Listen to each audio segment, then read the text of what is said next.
Am I the meanest? Pawn's drunk. Am I the prettiest? Pawn's drunk. Am I the baddest mofo low down around this time? Pawn's drunk. Well, who am I? Pawn's drunk. Who am I? Pawn's drunk. I can't hear you. Pawn's drunk. AKA Mr. Moo Woo Shot himself. Of Harlem.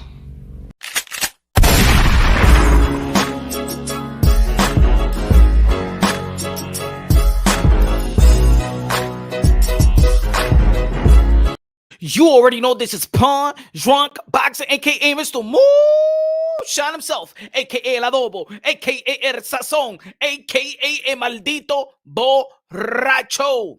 Ladies and gentlemen, good morning, good afternoon, good evening, wherever you are in this side of heaven. God bless you all. Hey, y'all remember the couple of days ago, man, I was trying this camera stuff. Let me see, still messing up, right? Still messing up. Got to go back to the ghetto stuff, man. Got to go back to the ghetto stuff. Nah. Messing up again, right?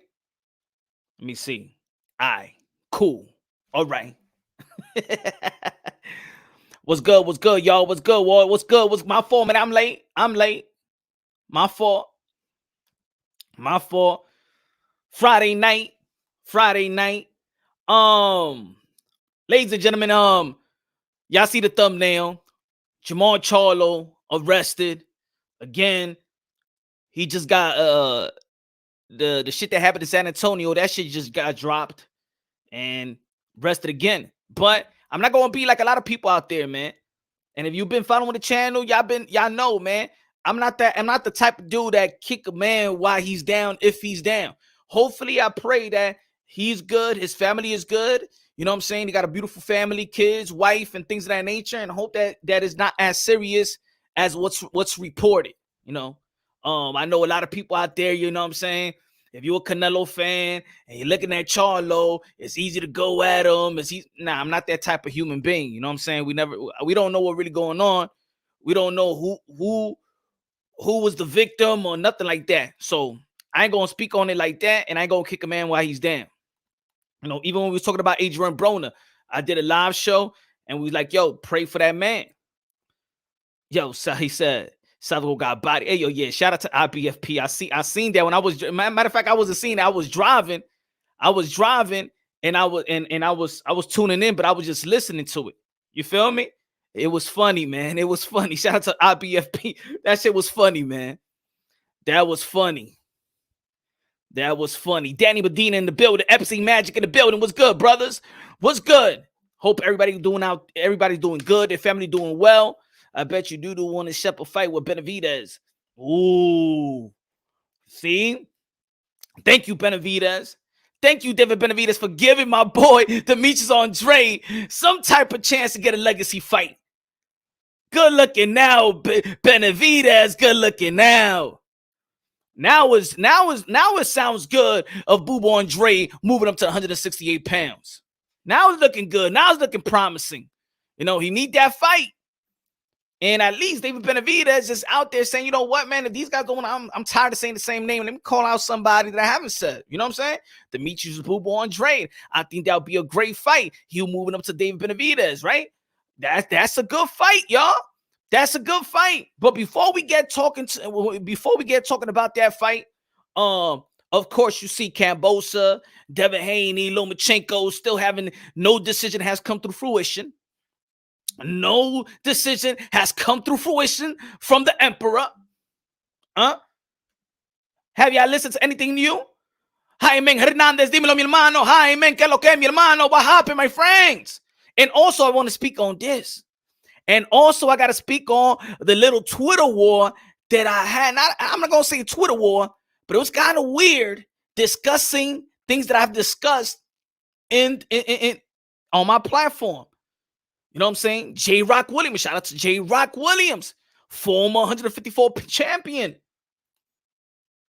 We're going to go by what he was saying, what he tweeted, what I tweeted, what other boxers tweeted. There's people that agree with him. There's a lot of people that don't agree with him. It was just kind of, and it was talking about, you know, culture race and things of that nature that we have talked a lot about, and I want to talk about it today as well. So I'm going to bring that situation, and let me just say right quick so we know what we're talking about. So J. Rock Williams today tweeted this. You know what I'm saying? Or Ryan Garcia announced that he is now training with Joe Goosen and has parted ways with Eddie Reynoso. Yo, I just looked at it right now. I'm excited to announce that I will now be working with Hall of Fame trainer Joe Goosen. In addition to my father, Henry Garcia, Joe's legacy career spans several decades working with championship fighters.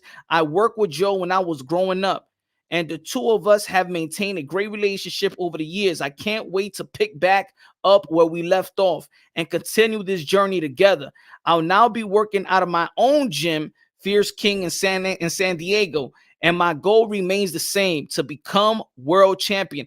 I would like to thank Eddie Reynoso for everything. Eddie has been in my corner since 2018, and I have learned a lot from him, both inside and outside the ring. We built an incredible friendship that I'll always cherish on behalf of my whole team. I wish Eddie continued success in his amazing career. Wow. Ryan Garcia left Eddie Reynoso. What has happened there? Ryan should have never left Reynoso. Say that. Yo, good looking out, right on the storm. Good looking out. Salute Mr. Moonshine, el adobo, el sazón, el borracho, el pastor de boxeo. Yo, what is going on? Ryan Garcia has left Eddie Reynoso, trainer of the year, left the trainer of the year. Now, there's going to be people that's going to be speculating. Is it the story that Teofimo Lopez may be working with Eddie Reynoso and Ryan Garcia's like, what? No. Is it maybe, y'all already know that Ryan Garcia, he don't speak Spanish really at all. Is it there was no chemistry, or maybe it was Canelo Alvarez that told him the truth, and he said what needed to be said out there in the public, and he felt like, man, I thought we was boys, I thought we was in house. How you gonna say things like that about me? Maybe it was that. Wow, that's kind of surprising. I don't think he left. I think he was kicked out. He's not. Ooh. You think so? Eddie Reynoso, mira, no. Si tú vas a venir con esas cosas que te duele la cabeza y tú estás pensando en esa vaina, mira, aquí vamos a trabajar. Ryan. And Ryan, mira, I don't understand. Mira, usted también tiene que aprender a hablar el español, porque esta cosa de inglés no puedo más con usted. Miras, toda la gente sabe hablar español. Andy Ruiz sabe hablar. El que bebe té. Oscar Valdés, él sabe hablar español. Canelo sabe hablar español. Alter Negro, Rachiel sabe hablar español. Sánchez, el cubano, sabe hablar español. Y ustedes todavía no saben hablar. No puedo trabajar con usted. Yo soy trainer of the year anyway. Con usted y sin ti también. La. It ain't go like that. Stop it, man. Wow, see, even if he makes a decision, man, it's still bad. Whatever Ryan Garcia does is bad for the people. It's bad for the people, man. Right? Y'all probably saying like this, man. This shit is weird, man. You was supposed to be Teofimo Lopez to leave his trainer, not Ryan Garcia. Wrong Latino. But hey, maybe the chemistry wasn't there. Maybe I don't know. That's something I want to hear. Ryan Garcia speak in depth. Like, what happened? Why? Excuse me. Say honestly, that's probably better for Ryan. Training next to the face of boxing and the best trainer right now was too much for that kid. He doesn't know what he has, and he will see that the hard way. Ooh. Danny Medina said maybe Tio taking over. Ooh. Right on the Storm said Reynoso has too many fighters that he only has time per fighter. So if they aren't dedicated and can work around the champion in that camp, they are moved to the back of the line. More time for Tio. Ooh. What happened? He tried to come back at the gym and Canelo said, man, get the fuck out of here, man. But Canelo, no, get the fuck out of here, man. Aquí se vamos a trabajar. No digas que tú tienes dolor de cabeza o tú tienes problema con el mental. A mí no me importa. Este es el boxeo. Este deporte viene con toda esa presión. No me importa eso.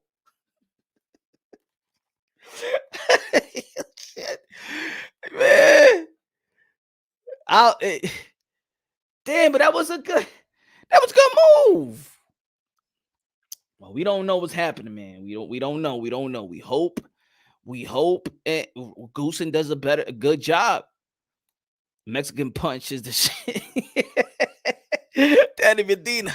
Pero es claro. ¿Cómo? Tú no vete de aquí. Tú no estás preparado para pelear. No. Ryan Garcia. Nah, it's because, you know what I'm saying?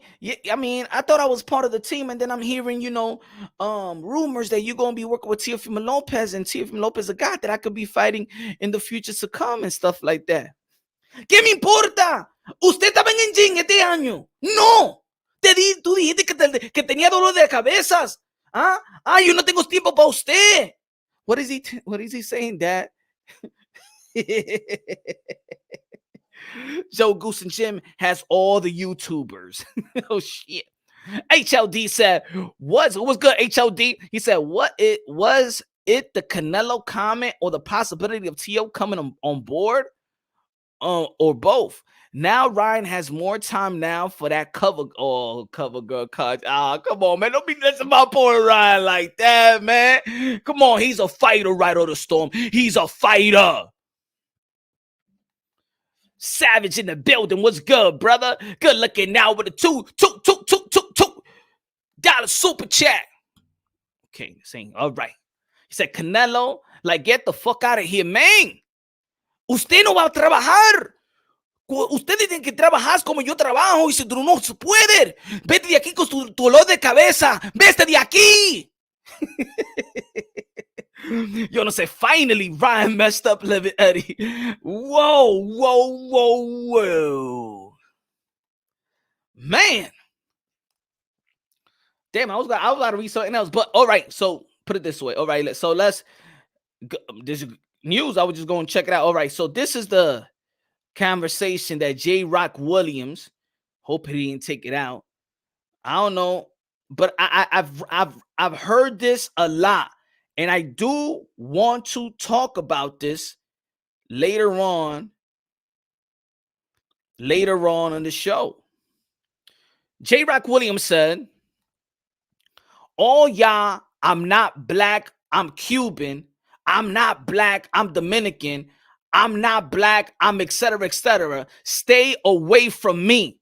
I hate that y'all want to be everything but black. Nationality is where you from. Race is what you are. I'm African first, American second."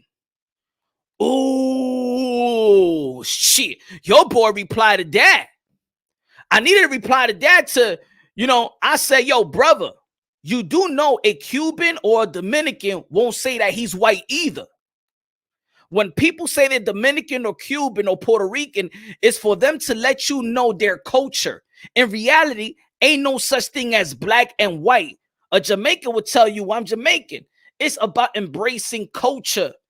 Oh, J. Rock Williams ain't like that. I hit him with that one. J. Rock said, BS. When someone asks, what am I say I'm black. I don't say I'm American. I replied, people like to identify themselves with their culture, bro. You shouldn't have a problem with that. A Jew is a Jew. He ain't white. An Italian like to be referred as an Italian, not white. Call a Chinese yellow. They don't play that shit. You know what I'm saying? So, man, look, me and J. Rock Williams was going back and forth. And I heard that. I hear that from people. I hear that. Oh shit. Oh, you know black. I know black. I'm Dominican. They like to make fun of us and shit. I know black. I'm Dominican. Nah, it's not that. It's not that. Is that people in America, especially in America, People want to identify themselves. If you're going to ask them what they from, because I could put it like this. Look at my color, because I remember in YouTube, we had this discussion way before, and I had debates and I had dialogues and things of that nature. All right, but yo, Punch, but you black. I'm black. Now I'm speaking to my homeboy. Dime lo que vamos a comer. Right there, you're going to ask me, yo, what are you, Punch? No, I'm black. No, I'm black. No, but you speak. Oh, now you want to know what am I? Because I'm speaking Spanish. Now you want to know, okay, I'm Dominican. Get it? You feel me? Only in America, right? Only in America. So I think that's the point. That's the part that I don't believe that J-Rock understand on that side. It's not that people trying to deny their blackness. It's people are identified with their culture. You understand what I'm trying to say? But we could get into that a little later and probably have a dialogue when people open up. I mean, I open up the panels probably in a bit. Rap Star Boxing Knowledge in the building. Rap Star Boxing Knowledge was good. Because I get passionate about that. Because people out there want to dictate whatever they want you to be. They want to identify what they want you to be. Nah, my brother. He said, I'm African first. I'm God's child first. That's number one. I'm human first. That's another thing. Practically, like I said, in the Quran, you're going to add, in the Quran, you tell me how Allah sees you. You know what I'm saying? Why people out there want to dictate how you should identify yourself? You think Oscar De La Hoya had a voice in Ryan Garcia's ear? I don't know. Maybe. I don't know. I mean, this is going to go up for speculation right now. Why are you letting go the trainer of the year, Mr. Eddie Reynoso? That's a good gym.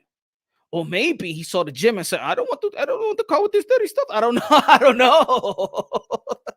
I don't want to drink tea. These motherfuckers made me drink tea and I ain't want to drink tea. So they say, either you drink the tea or you get the fuck out the gym. Maybe it's that. Maybe Ryan Garcia said, what had happened was there was a day in the gym and they told me to drink tea. And I said, I don't want to drink the tea. And Eddie Reynoso got mad. And he said, if you don't drink the tea, you ain't serious about it. It's either you drink the tea or you out the team. Maybe it was that. I don't know. Smash the like button, ladies and gentlemen. You already know this Mr. Moonshine. El adobo, el sazón, el borracho, el pastor de boxeo. My friends. Imagine caring about what someone else identified, right? Can you imagine? Lord. Oh, and he keeps going, bro. He keeps going. And then there was haters. Punch Run Boxing haters. You know, I'm pound for pound, top 5 most hated YouTube boxing content creator. Top 5 pound for pound. It's because Ryan can't speak Spanish. I said that earlier. I said Thunderous. He said, yeah.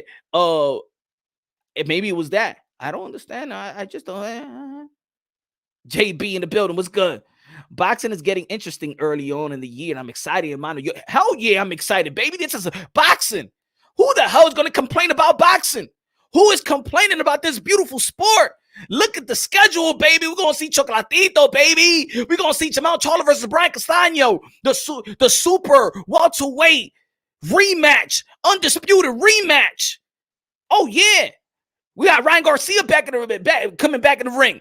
We got Earl the True Spence versus Dennis Ugas, baby. Earl the True Spence, unified welterweight champion of the world, WBC, IBF versus the Super WBA, Dennis Ugas, baby. That beat Manny Pacquiao, retire Manny Pacquiao, the 8th division world champion, the 5 linear, the 12 world champion, the ambassador, the senator, the humanitarian, the good father, the good husband, the greatest karaoke singer of them all, the GOAT, Manny Pacquiao. And they still don't respect you, Dennis Ugas. They still don't respect you, Dennis Ugas. Mira, nene, yo no sé lo que tengo que hacer. Le gané a Manny Pacquiao y todavía me tiene como yo soy un visa y a mí. ¿Ah? Mira, yo le compré la teta y la nalga de mi esposa. Y tú sabes, yo tengo el dinero y todavía no me dan respeto a mí, porque si era el Ropín que le ganaba a Manny Pacquiao, ya, ese es el rey. pero yo le gané a Manny Pacquiao y no me dan el respeto a mí.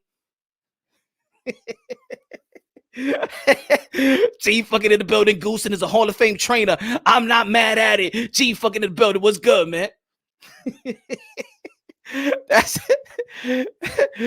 Dennis Ugas is tight.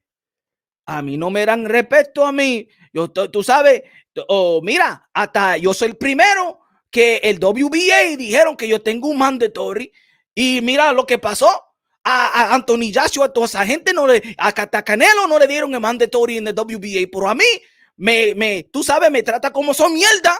Y eso no, tú sabes, eso me estoy poniendo en boila. Shout out to Cuba, man. Get a Cuban sandwich. Yes, Ugas gets no respect. No respect, man. No me respetan esta gente. Mira, ¿dónde es que vamos a pelear? Vamos a pelear en Texas. ¿Por qué no peleamos en Havana, allá en Miami? Yo es que le gané a Manny Pacquiao. Ugas anyways got to replay in slow motion. Tú sabes que yo soy un guerrero, tú sabes. Y también, mira, hasta el entrenador mío no le dan respeto. Hasta el entrenador que es cubano, sale, es un entrenador muy bueno y nunca lo ponen a él como el trainer o the year. Tú sabes, ese hombre sabe entrenar campeón como soy yo. I'm trying to say that is Ugas, man. Don't sleep on Ugas. The fans corner was good. He said, don't sleep on Ugas in the Spence fight. Joe Goosen is the new trainer of Ryan Garcia. Yeah, we was talking about that, Bobby. Yeah, man. That's news right now, you know? He gave him the boot. Who gave the boot? Huh? If it was Ryan Garcia giving the boot, or was Eddie Reynoso giving the boot? Like, I don't, you know, hey, I don't care. Yo no necesito a usted, a Ryan Garcia. Tú sabes, you right? Yo no necesito a usted. Yo tengo Canelo. As matter of fact, yo le voy a decir, everybody in the gym, attention. I just want to tell you, el dinero que yo hago, the money that I make with Canelo Alvarez, I don't need nobody. Tú, gordito, Andy Ruiz, trabaja duro, work hard, because en verdad, I don't need you. Hey, te drinka. You got a good fight with Shakur Stevenson. Pero usted, también, you want to act up? I don't need you de verdad, porque con Canelo Alvarez, con el dinero que yo, with the money that I make with Canelo Alvarez, I don't give a fuck. Everybody can get the fuck out of here, right, Canelo Alvarez? Yeah, everybody get the fuck out of here. Smash the like button. Did you see Amanda Serrano was out squatting George Cambosa in their workout video? He said the rap vote said, hey guys, go see. Oh man, how you gonna come over here, bro, and then solicit and tell people to go somewhere else? That's some disrespectful shit. Let me say it. Yo, dude, after the live show, go check out my boy IBFP going that dude that people be like, yo, Punch, yo, you know this guy Southpaw, yo. I don't know, but it was entertaining. I saw it. But after the live show, y'all could go. How you gonna come over here and tell people to get the fuck out of here so they can watch something else? Disrespectful motherfucker. What's wrong? What's wrong with you, bro? I don't think that's a good idea for Devin. Boo Boo got too much skills. Oh, that's what I'm talking about, Addison. He got faith for my boy, Demetrius Andrade. Yo, Punch was definitely the one that one kid that used to pick his nose in the back of the bath. Punch was definitely that one kid that used to pick his nose in the back of the bathroom. Not really. I did pick my nose on the front. Like, I'd be like this. Like, I was like this. Like, yo, you nasty. I don't give a fuck. I'm like, I don't care. Trust me, nah. I pick my nose when I'm not polite like that. I pick my nose in front of everybody with the girls. Like, what's up, baby? Want to take he's some booger, bitch. Mom, hey, yo, let me tell you like this, man. If you want to come at me and have some jokes, you got to be funny. You know what I'm saying? You got to have some roast. I'm from New York City, man. We snap for a living. We snap. We slap box, snap, mama jokes. That's what we do. Talk sports, crack jokes, talk about chicks. That's New York motherfuckers, all right? So if you want to come at me, you got to be funny. Funny. Punch was that guy in the back of the classroom picking up his nose when he was in school. Motherfucker. I was in front of the classroom because I used to cheat on my test, and the teacher be like, "You gonna sit in the front of that?" And I'm like this. Matter of fact, the teacher was so stupid. I'll cheat on a test, and let's say I'll get caught in the back of the classroom. They say, "You gonna sit in the front now." And then I started cheating off the teacher while she was grading the test. I'm like, shit, this is better than ever. She used to grade, so I used to be the last one to give my test out. She used to just grade the test right there. I'm like, oh shit, that was wrong. All right, B. Damn, I'm a dumb motherfucker. That was C. Shit, see. I turned that shit in. Oh man. Punch. Easy said, "Ride as a clown." Man, come on. Why he a clown? Easy, why? Why is he a clown? Because he stepped inside a ring and risked his life? Is that clownish to you, Easy? Because he a fighter? Is that a clown to you? Damn, look at the way that we treat fighters out here. Look at the rap. He's saying Andrade is a bum. Look at this. That's how we talked about fighters. They clown, they bum. What else? They pussies now. See, this is why your boy, Mr. That's why I had to do this channel, man. I didn't like the disrespect of fighters, man. Why y'all disrespect fighters so much, knowing that you a boxing fan and you know the sacrifices and you know what it takes to get inside that ring, or you have an idea. But that's how we respect fighters now. But hey, you know what I'm saying? I tried. Hey, just remind you, Punch, it wasn't Keith's idea for the 10 ounce. It was Barrios Camp. Punch the goal. Bless Brian. That's what I'm talking about, my brother. Brian has skills, but no dedication. Excuse me. Oh man, Andrade is a he takes no risk against elite boxers. Well, let's see. There's a man calling him out. Now we gotta see if my boy Demetrius Andrade, if he heard a call out. If he heard a call out, hey yo, boo, you heard what David Benavidez said? I want to see that fight. I think it's a good fight. I think it's a good fight. Southpaw, 6'1". You know what I'm saying? Could switch it up. High volume puncher. Pedigree. Olympian. I think it's a good fight.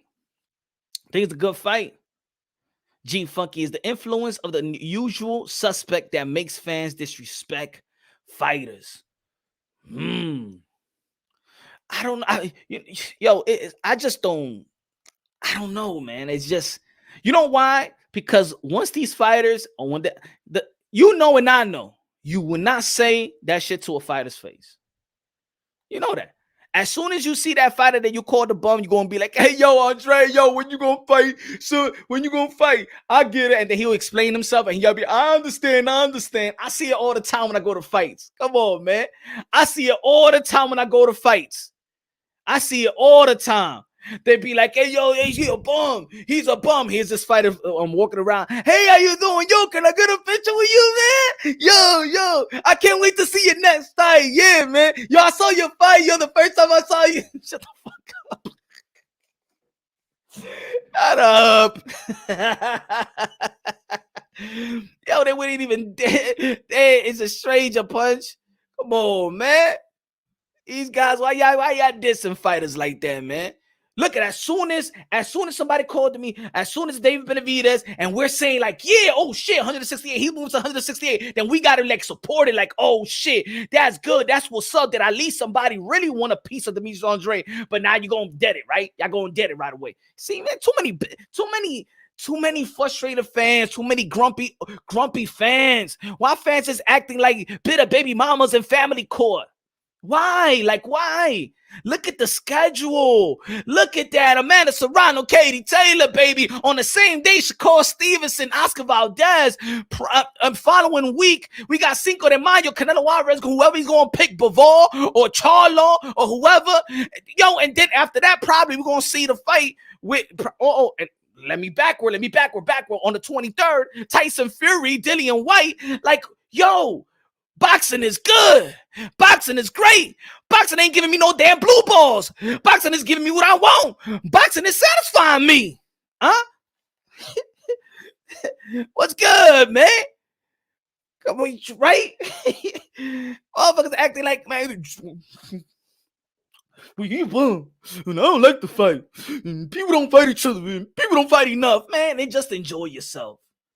Huh? Enjoy yourself. Motherfuckers, you don't get pussy every day. Huh? Tú te estás pelando la mano con esa paja, and then right there, you get a chick, and you're going to be like, these bitches don't want me and shit like that. You finally get a chick, but I ain't the best chick. Man, taste that, man. Give a Gigi juice, motherfucker. Give a Gigi. You probably ain't never going to have no Gigi juice. All right? Get a straw, motherfucker. Give a Gigi juice. Charlo vs. Castaño, March 19th. Undisputed, yes. Undisputed. I can't wait. California. Man, I can't wait for that fight. That's when people got mad at me. People got mad at me. Yo, Punch, get the fuck out of here, Punch. What you said that Charlo won that fight? Nah, you blind, Punch. You blind ass. Shut the fuck up. It was a draw, and they're going to fight again. Man, I got people mad. Yo, I had people on the comment. Diablo, you traded. You a traitor, Punch. Then you traded la raza. Oh, I mean, I was supposed to go to the break. Oh, shit. Talk to me, Punch. What's good, brother? What's good, Tony? I'm doing good. I'm doing great. Boxing is great. Boxing is lovely. Boxing is lovely. Boxing is good, man. I can't complain, bro. And we just talking about the first quarter of boxing. We ain't even talking about halfway yet. And look what we're going to have in March, and look what we're going to have in April. And luckily, unfortunately, that Estrada got the code 19. Because we would have got Chocolatito Estrada on the same month, Castaño and Charlo. Yo. We just had Thurman, whether you like it or not. He just came back, and whether you like his performance or not, you know and I know that even Keith Thurman in the welterweight division, you add Keith Thurman, it just makes the welterweight division even more interesting. And I dropped the video already. Shout out to Rapstar Boxing Knowledge. We had the interview with Mauricio Sudom on the WBC. He said there's a welterweight tournament. There's a welterweight tournament. Jackie Hernandez, gracias, mi amor. 199 super sticker. Good looking out. I appreciate you. Appreciate you.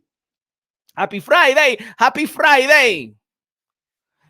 So there's a tournament for the WBC. We already know that was the title eliminator with Q from Tom Thurman versus Mario Barrios. And this fight with McKinson versus Virgil Ortiz is going to be a title eliminator too. And then probably going to see a final eliminator versus versus Virgil Ortiz versus Keith from Tom Thurman, baby. I would like that. I would like it a lot. I got Charlo beating Castaño in the UD and show out handle his business. Valdez versus Stevenson. Let's go. Busha fight Danny Garcia. Let's go. Philly, brotherly love. Boxing is good, man. Boxing is great. Are you so frustrated about boxing, man? Boxing is so good, you could jerk off to boxing right now. And if the ladies out there, boxing's so good, you can play with it. Play with yourself. Play with yourself. Smash the like button. Kiss the like button. Make love to the like button. Give the like button twins, baby. All right? Impregnate the like button. Give the like button twins. Take care of the like button before the like button take your ass to child support. Let's go. Smash the like button, ladies and gentlemen. Tony, what's good, bro? What's good? One time. Yeah, it makes the welterweight even more interesting. But of course, people's talking about, Jermall Charlo getting locked up. Now, his brother's about to go for undisputed, and his other brother and the other twin is facing these charges. Man. I even thought that Jermall Charlo was the crazy one. But me, when I saw it, when I went to the fight, and I saw Jermall Charlo got a chip on his shoulder. They look like the dude is mad. He's walking around. He want to beat everybody up. He look at everybody like, yeah, yo, he got a chip on his shoulder, man. But you got to remember too, man, these guys are fighters. Sometimes you remember what Nonito Donaire said, like it takes like weeks before you turn it off. Meaning like you go to camp and you're geared to fight, right? You're geared to fight, and you know it gets more enhanced, and it gets more, you know, you're getting ready for a fight. But then after the fight, he said it don't leave. That mentality stays with you, and it goes away like in a couple of weeks. He said he argues with everybody, argues with the wife and things of that nature. The life of a fighter. The life of a fighter. Why does see this so? Damn seat. Ryan out from Canelo team. Frankie, you think that he was out? He got kicked out. Nah. Yo, nah. Ryan ain't got kicked out. He said, "Come on, Punch. I ain't get kicked out like that. I ain't get kicked out like that. Keep doing your thing, manito. Gracias, mi hermano. Tú sabes, trabajando duro.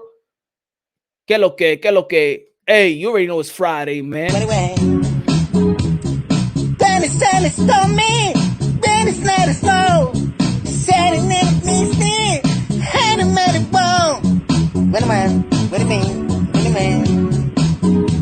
Screaming right out low. Dennis started show, man. Running at his feet.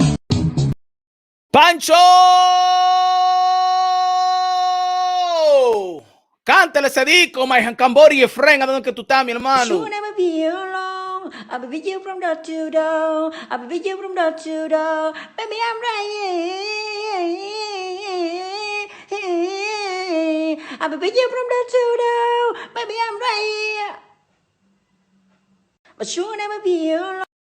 Eso diente. What would be the situation with Terrence versus anybody? Would it be tough to negotiate terms and money? Man, I don't know what's happening with Terrence Bud Crawford, man. Is that you talking about Terrence? I don't know, man. I mean, everybody is booked.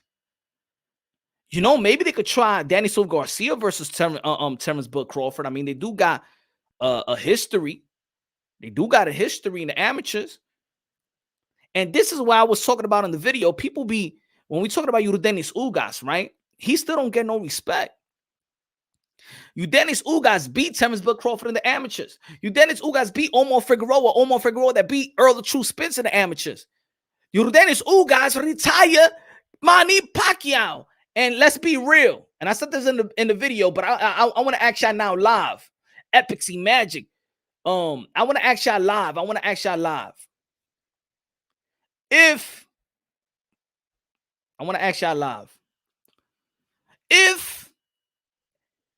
If Earl Spence would have beaten Manny Pacquiao, remember that fight was the passing of the torch. They would have passed the torch to Earl Spence. If Keith Thurman would have beat Manny Pacquiao, remember, is the passing of the torch fight. They would have passed the torch to Keith or Tom Thurman. But Yordenis Ugas beat Manny Pacquiao, and they ain't talking about the torch no more. Why not? Why the torch is not passed to Yordenis Ugas? Can you answer me that? Help a brother out. Pancho! Pancho,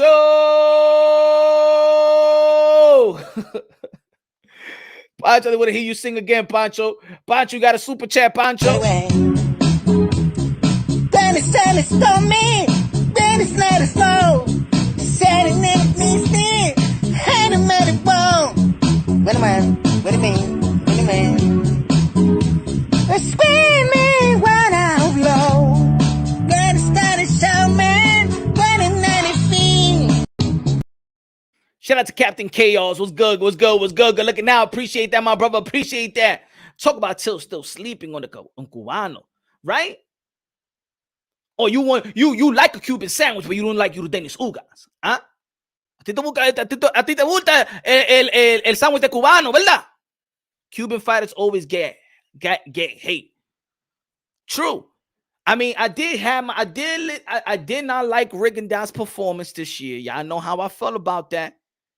I was like, I never want to see Rigondeaux ever again. Oh man, the way he was running in the ring, man, that shit got me so heated up. I never roasted a boxer like that. I was tight watching that Casimiro fight. Even though the Casimiro couldn't even, you know what I'm saying, he was punching the ropes. He was that was making Casimiro punch the rope. But I'm like, yo, come on, Riggin down. Like, damn, man. Your ass should have been in the Olympics, man. The Cuban team needed you in the track and field in this past Olympic in Tokyo. Oh, that shit. Cuban, Asian, African fighters get shadowed a lot. It's true. Look at Makabu is tight. Makabu is tight. You know what I'm saying? It was supposed to be me, Canelo. I hear news. Canelo, I want to speak to you. This is Makabu when he heard the news. Makabu when he heard the news that Canelo Alvarez is choosing to fight Bivol, and then after that Triple G. Makabu and his family. Yes, oh my goodness. You have to wait for Cinco de Mayo. Canelo's gonna pick me. We're gonna make a lot of money. Yes. Yes. What? That's what? That got to Bivol. Triple G again? No, he promised me. No, I don't want to hear it. I do not want to hear it. He promised that I was going to be next. The cruiserweight. He said 5 division world champion. They don't give no 5 division world champion to him. Give me the phone. I want to call Canelo Alvarez. Give me the phone. I call Canelo. I know him. We went to the WBC convention and we exchanged numbers. And he looked at me dead in the eye and he said, I will be next. He said, I will be next, like Goldberg in the WWE. He said, next, I will be next. It's not this is bullshit. I got to call him.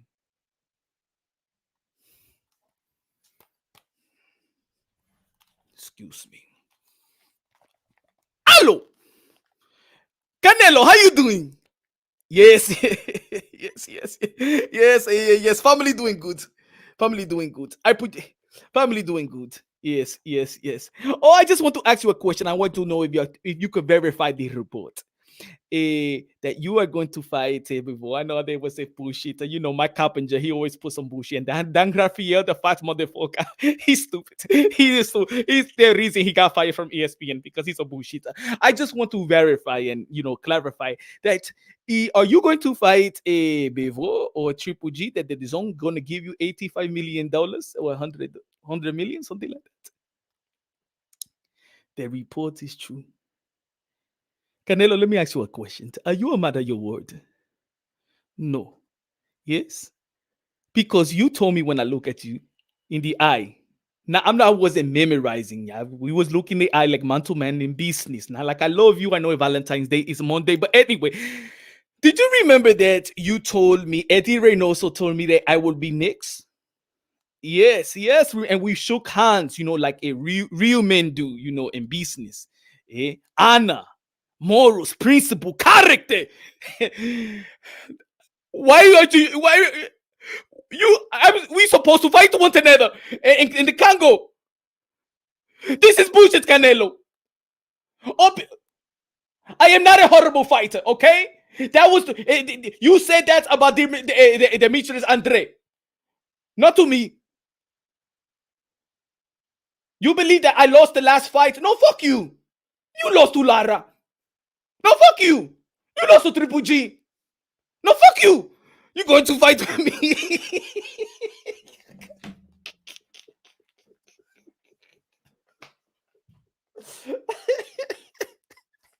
Yeah, bitch.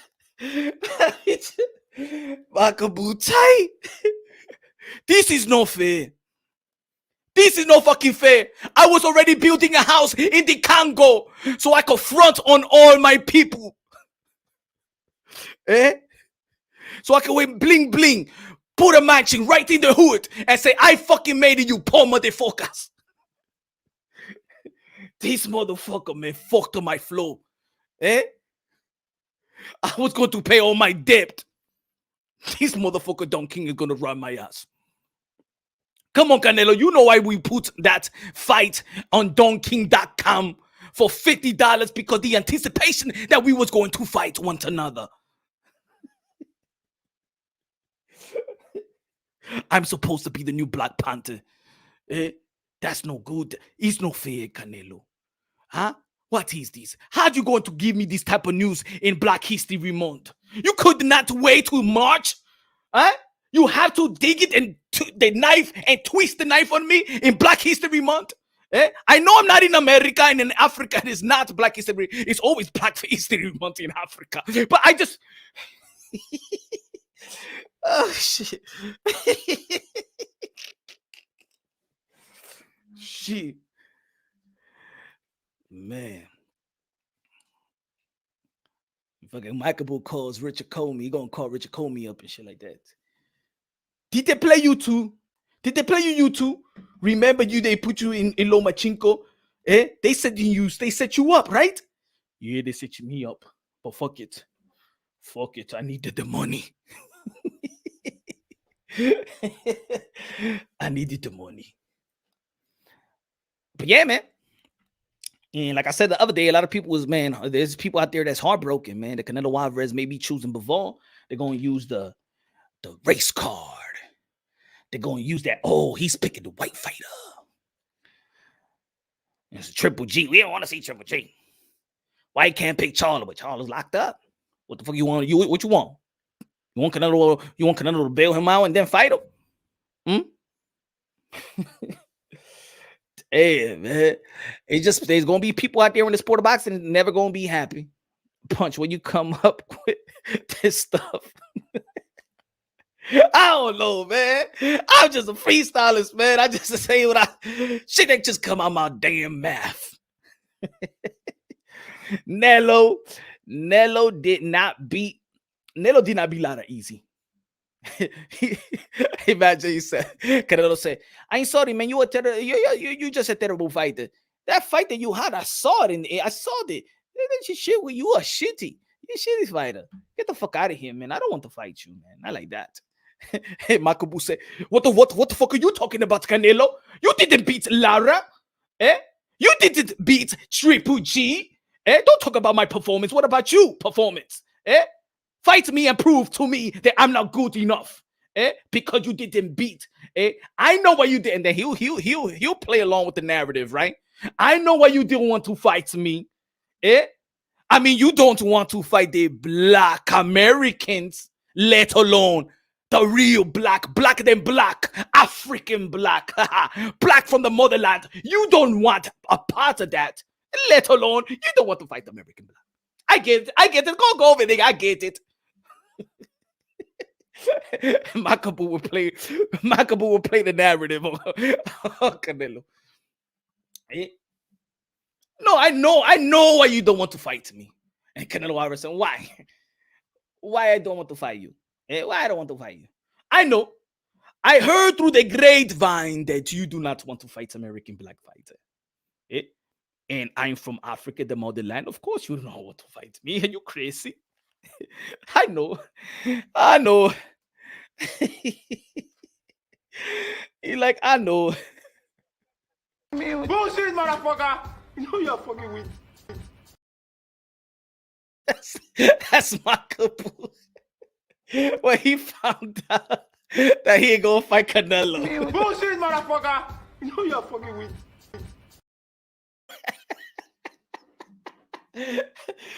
Canelo said, no, I'm not gonna fight you. I'm not gonna fight you, my caboose. Bullshit, motherfucker! You know you're fucking with.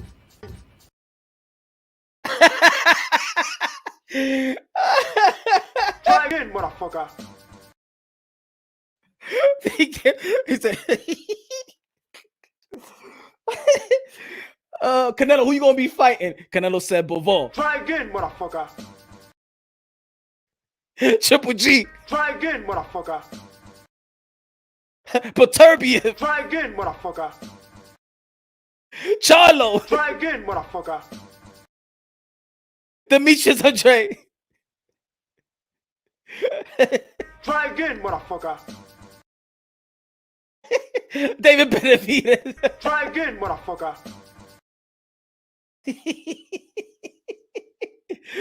You going to fight me? Fuck that shit. The fuck out of here. Oh man. Oh Lord, low key punch sounding like a little British more than Africa. Oh, now you're dissing my accent, little Cheeto. Eh? You decent? Eh? See, there's always got to be some type of haters out here in the chat. Eh? Now you're going to these. The eyes more like a British British accent. It is not African accent.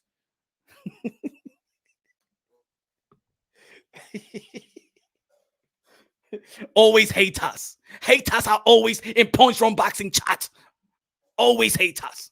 Eh? No full support. Never 100% full support. Always hater. Anyway, man. Well, to be honest, y'all, Canelo Alvarez, he don't frustrate me, man. Canelo Alvarez can pick whoever you want to pick. If Canelo Alvarez wanted to fight the guy in the highlight truck, he can fight him. He don't frustrate me. I mean, he fought 4 times in the span of 11 months. He don't frustrate me. Canelo Alvarez is walking a Hall of Famer. He don't frustrate me. Canelo Alvarez, 4-division world champion, newly super middleweight, undisputed. Pound for pound, the cash cow, the sport of boxing. Leave it up or leave it up, pound for pound, number 1. Canelo, a.k.a. King Nello, a.k.a. Cash Kello, a.k.a. Cartelo, a.k.a. Payday, a.k.a. get the fuck out of here, man. No, he don't frustrate me. I don't give a damn what he does next. The frustration comes with the people that don't do nearly what he's doing, or at least a quarter of what he does, or approach it like that. That's the only thing I'm frustrated. But I'm a happy boxing fan. I'm a happy, ain't no hate. Little Cheeto say, ain't no hate. You hate Little Cheeto. Eh? You don't like their accent. You don't like their accent. Maybe you're not creative like these, like Punch Run Boxing, aka Mr. Moonshine. Little Cheeto. Egg, what's good, my brother? It's crazy how everyone seems to know everything about Ryan leaving Reynoso Gym with no information. Yo, that's boxing. Yo, Egg, that's boxing. We don't get all the information. Yo, look, boxing fans, you ain't never going to find mass conspiracy theorists like there is in boxing. You got to understand that boxing is like politics. Boxing is the closest thing to politics. I mean, there's politics in every sport, but boxing is the closest thing to politics, right? When we argue about two sides of the streets, right? It could be Republican or Democrat. Al Heyman is Democrat. Bob Arum is Republican. It's all politics. You know what I'm saying? That's why you see in the ring is on the red corner we got this and this and that. In the blue corner we got this. Boxing is just like politics. If you really look at it, if you're not into politics, boxing will force you to be in politics. Trust me, I was a politic head, right? Trust me, I was a politic head. Before I created Punch Run Boxing, I had my political website where it got shut down. I don't know why it got shut down. I got terminated. 4 Twitter accounts. Facebook, they made me delete 72 posts. I don't know why. I never cursed. I never did anything like that. I was just straight, just giving good news. Shit, I said, let me just stick to sport, man. Yo, I did a lot of work in that website. My website was called thetruthhurtsouch.com. I had so much shit. I written so many pieces, bro. They played your boy Punch. I said, man, I ain't gonna start this shit all over. They ain't trying to give me no explanation. Damn. They got you probably better at boxing than politics. Punch is conspiracy guy. No conspiracy. I just think that rest in peace. My brother Kurt Anderson. Rest in peace. Kurt Sugar. Historian, man. At least, I had the pleasure to chop it up with him on a panel in this summer. And I think it was Coach Malachi's YouTube channel. So that was at least I got to chop it up boxing with Kurt Anderson. He said Punch YTBC certified. Ooh, yeah. yeah, man, at least I got the chance. You know, a lot of people may have not given him a chance and hear his take because, you know, people may not like certain groups and they put them all in one group. It's just, instead of just, if you have an issue or you don't like a channel, just don't see. I was like that before. Like, man, fuck this shit. Fuck all of them. And then I noticed that I talked with Kurt a few times. Yeah, Rip. Yeah, man. I mean, and you know what I noticed when we was chopping it up, talking about boxing, that the man just wanted to fucking talk about boxing. That's what I truly noticed. Like, if you was going, because of course there's people out here in the YTBC that, you know, they look at channels and they be like, oh man, this is that, this is whatever, and they don't give a chance to the people on the panel. You know what I'm saying? They don't give them a chance because they already link people to people. You know what I'm saying? And I think that's what people need to stop. You know, I'll give you an example, right? G Funky Boxing, right? ACP. But nah, he's G Funky Boxing. You may not like D Style, but I like G Funky. You know what I'm saying? You may not like whoever's, you know, I'm saying. So there's people that be like, oh man, he's with D Style, or if it was vice versa, nah, you know what I'm saying? I don't want to listen to them. That's what people do, and they shouldn't. You know what I'm saying? Everybody got different perspective, different opinions. I believe that a lot of people that do create a boxing channel genuinely created a boxing channel for boxing. You know, and YTBC could be a toxic place. It takes you meet people, it takes you create beefs, beef comes to you, you fight other people's battles and all that shit. You know what I'm saying? Trust me, I learned a lot of shit in those YTBC. A lot of snakes, a lot of fakes. But it's just like the hood. And I said it a long time ago, the YTBC is just like the motherfucking hood. You know? Everybody that love Kurt, he will be missed. Make sure y'all go and say, I love you to his family. Make sure y'all keep Blue Bloods laughing. It's hard for him right now. Shout out to Blue Bloods, man. Shout out to Blue Bloods. Shout out to Blue Bloods, man. Cool brother. Been cool brother. He's been a cool brother to me. So, you know what I'm saying? There's people that I know, I see y'all in the chat sometimes. Y'all be like, yo, you heard what this guy said? Like, again, that's his channel. That's his perspective, how he breaks down. And you know what? You know, more respect. I respect his hard work and his grind, and his co-host like Kurt. You know, a lot of people always be like, "Oh, I don't like this person. I don't like this person." But damn, you sure know a lot about this person. You feel me? Like, I hear people say, "Oh, you heard? I hate this channel. I hate this content creator. I hate this host. I hate this channel." But damn, you sure know a lot about them. Right? Then you just stay tuned to people that you don't like. I don't understand. People making all these conspiracy theorists in boxing, but at the end of the day, they ain't the one risking their lives up there in the ring for our entertainment. Facts, James. G Funky said, I've been on YouTube for 10 years and it's never been this toxic. Oh, wow. It's never been this toxic. Even worse than the Mayweather Pacquiao era. That's saying a lot. And you know, I wasn't even around that time, G Funky.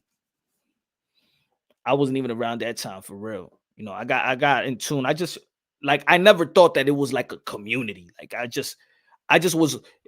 was just searching for highlights. If I missed the fight or whatever, I just searched for highlights. But I never was into listening to somebody. Like, either you have a podcast or something like that where I could listen to Spotify, but I never listened to stuff like sports, like other content creators. I never listened to people on YouTube. You know what I'm saying? Then I started looking at other channels, whatever it pops up, and then it became like, damn, more this shit is just race baiting and race just like, it's like, yo, man, damn, I want to listen to boxing. I say, you know, let me talk about boxing a little bit, you know, and I talk boxing a little bit, and then, you know, Punch Drunk Boxing, birth of Punch Drunk, you know, and that's what I was saying, you know, God first, everything, 5 + 5 = 2 champions with one race. And people wasn't feeling the one race. I talk about race. I want to hear my point of view. I talk about race. I talk about race. There's a market for everything on the YTBC. Hate racism narrative, it all sells. Yes, it all sells. It's what makes up America. Division is the business model. If everybody unites, then there's the business. There's no money. The money comes with the vision. That's the thing. Even when people, look, there's people out there, look, there's boxing content creators that I believe, and I'm assuming they know boxing, and they know what's going on, but they gotta follow this, whatever this narrative or this, because, and especially if you have a channel, when you start a channel and you gain a lot of subscribers off this particular content, and now you're like, shit, I can't talk about this. I'll give you an example. I'm alive. But Steven, I didn't, but I'm gonna go back to my coma after the live, and then I'll wake up from my coma, and then I'll let you know what happened was. I told you, man, if you go into this, you gotta be funny. You gotta be funny. I'm gonna go back. I'm gonna go back to my coma. Wake up, probably, you know what I'm saying? I wake up from my coma from time to time. I go take a piss in the middle of the night and shit like that, and then I go back to my coma and shit like that. I do the Michael Jackson thing. Like, I get the injections or whatever, put me on flat. Yo, it's been 2 months, man. It's old, man. The narrative is old, buddy. I've never seen a sport community like the YTBC. I've told you, it's toxic. It's delusion. It's delusional. Delusional people, man. It's the community. The YTBC is like the hood. You know what I'm saying? Do you know how many people I heard say also, yo, I'm suffering from mental illness, yo. I'm suffering from this. I'm suffering from that.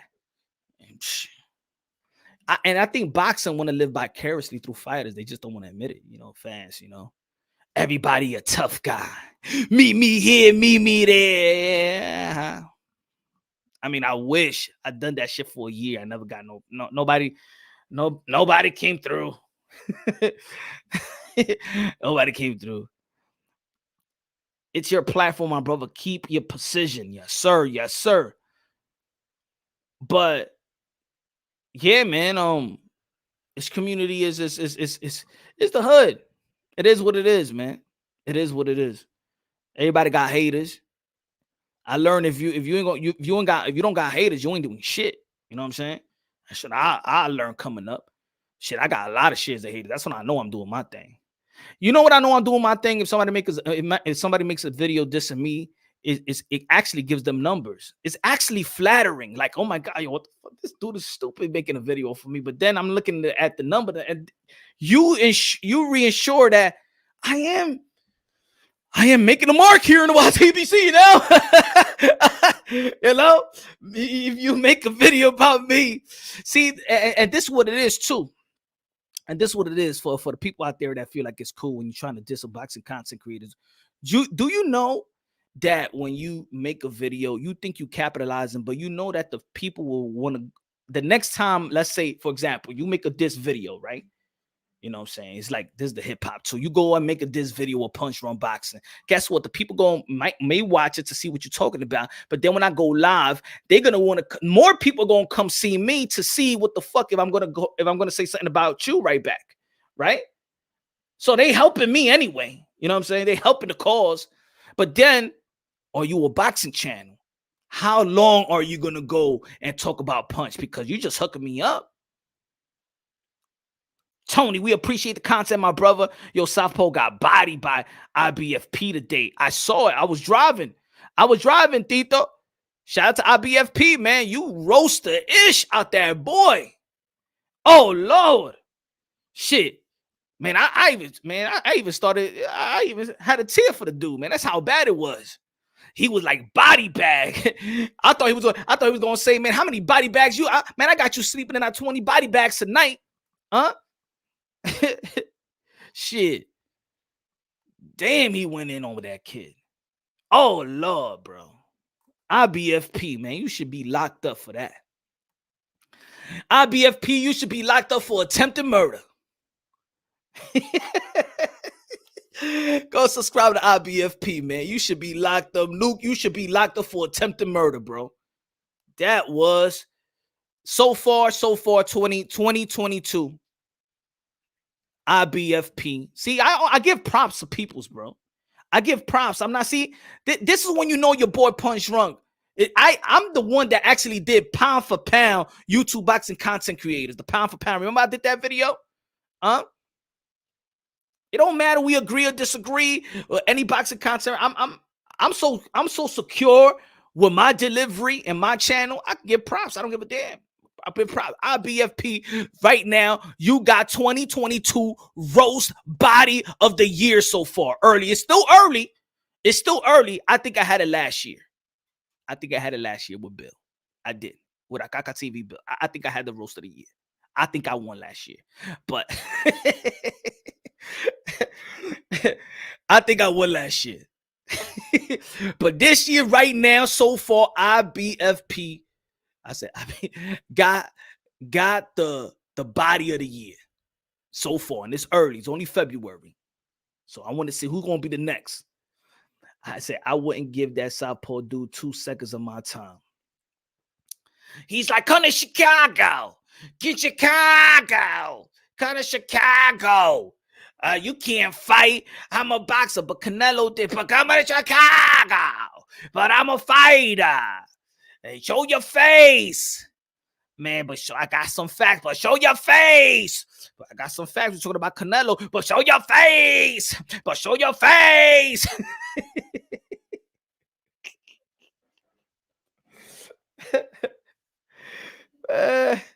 Talk boxing.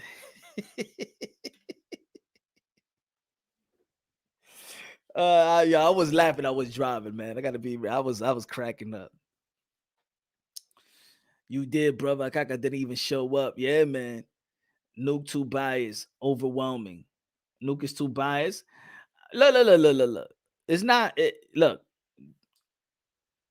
I believe there's content creators out there that this unbiasedly, logically, and objectively, but we all fans at the same time. And yes, we mean, like everybody know, I'm a Keith Thurman fan. Like, yeah, I got a channel, but I'm still a fan. You know what I'm saying? I'm still a fan of certain fighters. You know, and I don't hide it for no shit. I'm a ride or die, win, lose, or draw. Keith Thurman is my guy, but I'm still gonna be like, hey, yo, he ain't gonna be ready for this fight or whatever. I'm still gonna keep it real. You know what I'm saying? But win, lose, or draw in the welterweight division, Keith Thurman is my guy. But got a lot of favorite fighters. I got a lot of up and coming favorite fighters. You know what I'm saying? I like Ben Whitaker, man. I like Ben Whitaker from across the pond. I think that he's one of the next. Captain Chaos Ja Rule was cool till 50 blew him up. yeah. Shout out to Captain Chaos, right?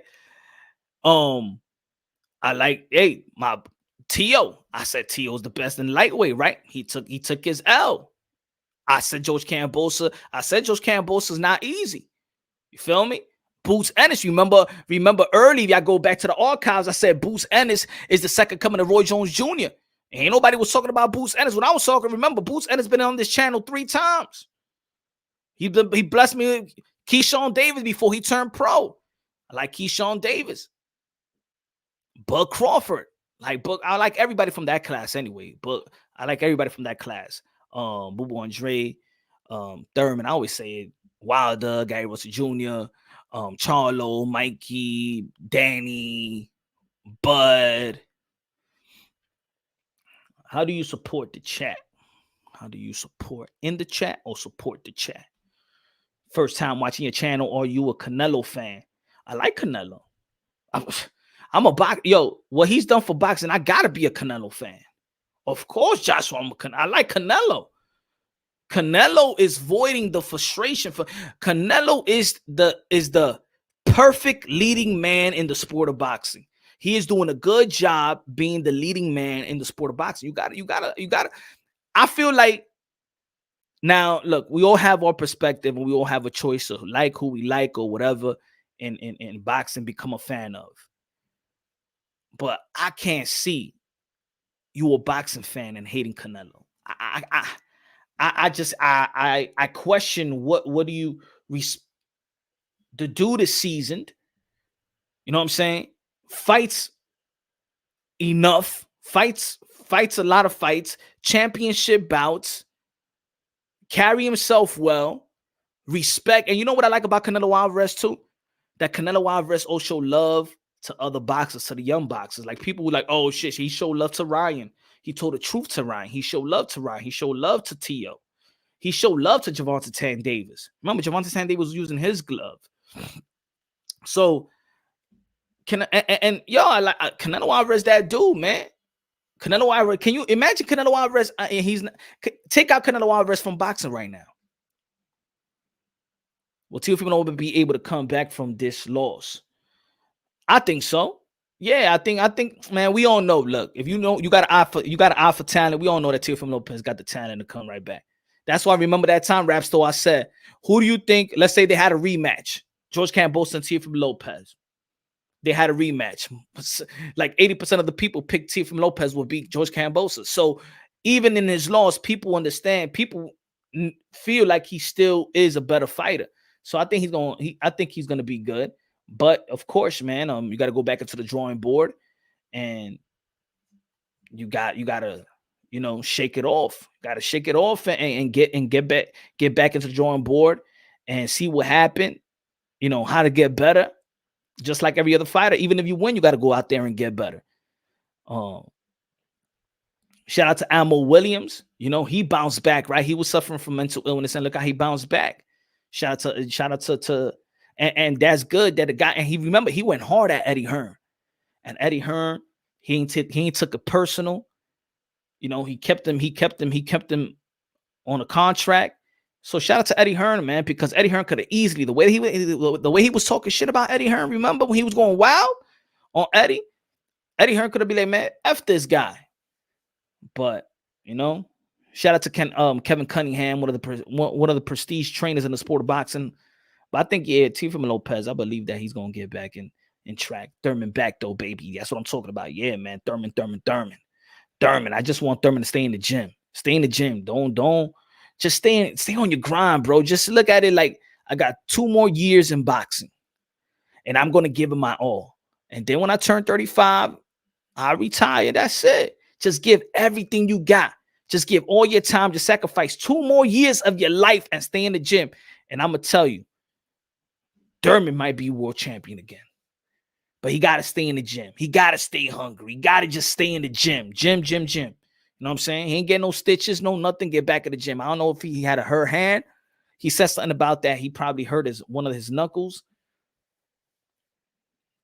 Canelo does show love to young fighters, but Canelo extreme fans don't like when he does it. Yeah, that's dumb. I mean, like, because Canelo Alvarez understand. I think that there's few fighters that live like a champion. There's a lot of champions right now. There's a lot of belts, so there's a lot of champions. But Canelo Alvarez, you remember what Marvelous Marvin Hagler said about silk sheets? Well, Canelo Alvarez, he got silk attire. He goes to the press conferences with silk, and he's still hungry. Canelo Alvarez goes back into the gym. You see, this is why a Canelo Alvarez is special. This is why Bud Crawford is special. Look what Bud Crawford is at right now. Amir Khan said Bud Crawford, after his fight, the next day, not the next day, but the following day, he was in the gym after beating Sean Porter. Come on, that's dedication. That's living like a champion. Floyd Mayweather lived the life, bro. He lived the life. And I don't think a lot of fighters live it. I think a lot of fighters, they only prepare themselves when they contractual to fight. And there's a lot of fighters right now that you see that they don't enhance their skill set. They survive with their amateur skill set. You can see it. Like, it's a few fighters that get better. Because of course they get tailor-made opponents for them to knock out, but they stay with the amateur skill set. It's just a few. See, if you look at Bud Crawford and the amateurs and look at Bud Crawford grew as a professional. Canelo Alvarez, we see him grow. We see him adjust, add more to the toolbox. I could say the same thing even for Thurman. If you look at Thurman ain't even had no jab. Manny Pacquiao didn't have a jab. He got better. We seen how Mayweather adjusted. Mayweather did the Michael Jordan. Mayweather did the Michael Jordan. You remember when Michael Jordan, he retired, he came right back and he didn't have the athleticism. He said, you know what? Let me get to this fadeaway game. Let me get this mid-range game, pat and move, fadeaway, boom. He gets to a spot, he gets it, and he plays 82 games in his last 3 years with Chicago Bulls. And it looked like he didn't waste the energy that when he was all athletics, he was just smarter. And that's what happened with Floyd Mayweather. He had brittle hands. It looked like he went all out versus Gotti, effed up his hands, and then he had to really adjust to the new Mayweather, the new more defensive Mayweather, and that's what you call great. That means he was in the gym enough, a lot of time, for him to adjust to his new style. That's hard to do too. Hi Meng. Canelo has to be good. Has to be a good influence on young fighters because Tank was wearing his gloves until Floyd made him stop wearing them. Yeah, that's like Canelo showing love to the young fighter like Tank, and then Floyd Mayweather showing Tank how to be a hater. You know what I'm saying? And that's when I know. That's when I knew right there that, you know what I'm saying, I don't really think he cared about the kid, man. I don't know, man. Like I like Floyd, but Floyd makes it hard for you to like Floyd, man. Like, yo, I was a Pretty Boy fan, bro. Pretty Boy Floyd, but it's like he makes it hard. Like he'll do something good. Damn, that's why I'm a fan of Floyd. And then he'll just, that shit right there was so fucking petty.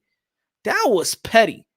Because Floyd, you should know, as a fighter, when a fighter is comfortable, you want your fighter as comfortable as possible. Gervonta Tank Davis was fucking comfortable with them gloves. But no, you want him to take those gloves off, right? But that's a fighter. He's going to fight. You want your fighter to be the most comfortable. Even when you're taping a fighter's hands, right? What you tell him? It's good. It's good. You want me to redo it? It's good. It's good. And the fighter would be like, yeah, oh, cut here, whatever, right? Because you want him to be the most comfortable he could be to go to battle. No, but instead of worrying about Gervonta Tank Davis being comfortable so he could go into his fight very comfortable, you know what I'm saying? Good looking out, Jaime, también, mi hermano. I appreciate that. I appreciate that, my brother. Instead of making sure that his fighter is going to go out there comfortable, he was thinking about himself. He was thinking about being selfish. He was thinking about Canelo rather than just thinking about Gervonta Tank Davis being as comfortable as he can so he could go out there and do his thing. But then he says it in the press conference. And my bad that I wasn't even with you in this camp. I didn't even see you train in this camp. Like, I don't know, man. It's hard, man. It's hard, man. Floyd love Floyd. Facts, but I don't know. I truly think with all that money, I think he has insecurity problems. I think so, bro. I do think that Floyd, with all the money, got insecurity problems. You know, he needs to tell you that he makes smart. My fault. He needs to tell you he makes smart investments. Let me give my shout out to my sponsors right quick. My fault, y'all. Shout out to my sponsors, man. Shout out to my sponsor. Chia. Everybody go get your Chia Pet, your new edition, Mayweather, aka I make smart investments. Go get your Chia Pet, the Mayweather edition, Mayweather, aka I make smart investments. Go get your Chia Pet. Got a shout out to my sponsor. Feel me? I don't want to forget about that. But yeah, man. Punch, the boxing guy. Teapot in the building. What's good, man? Punch, I see you debate with Monty Brown. I think it was a draw, but IBFP made Southpaw look silly. I think the situation with Monty Brown was almost like what me and J. Rock Williams was talking about on Twitter. You know, it was just miss. Shout out to Monty Brown too. I think it was a miss. You know,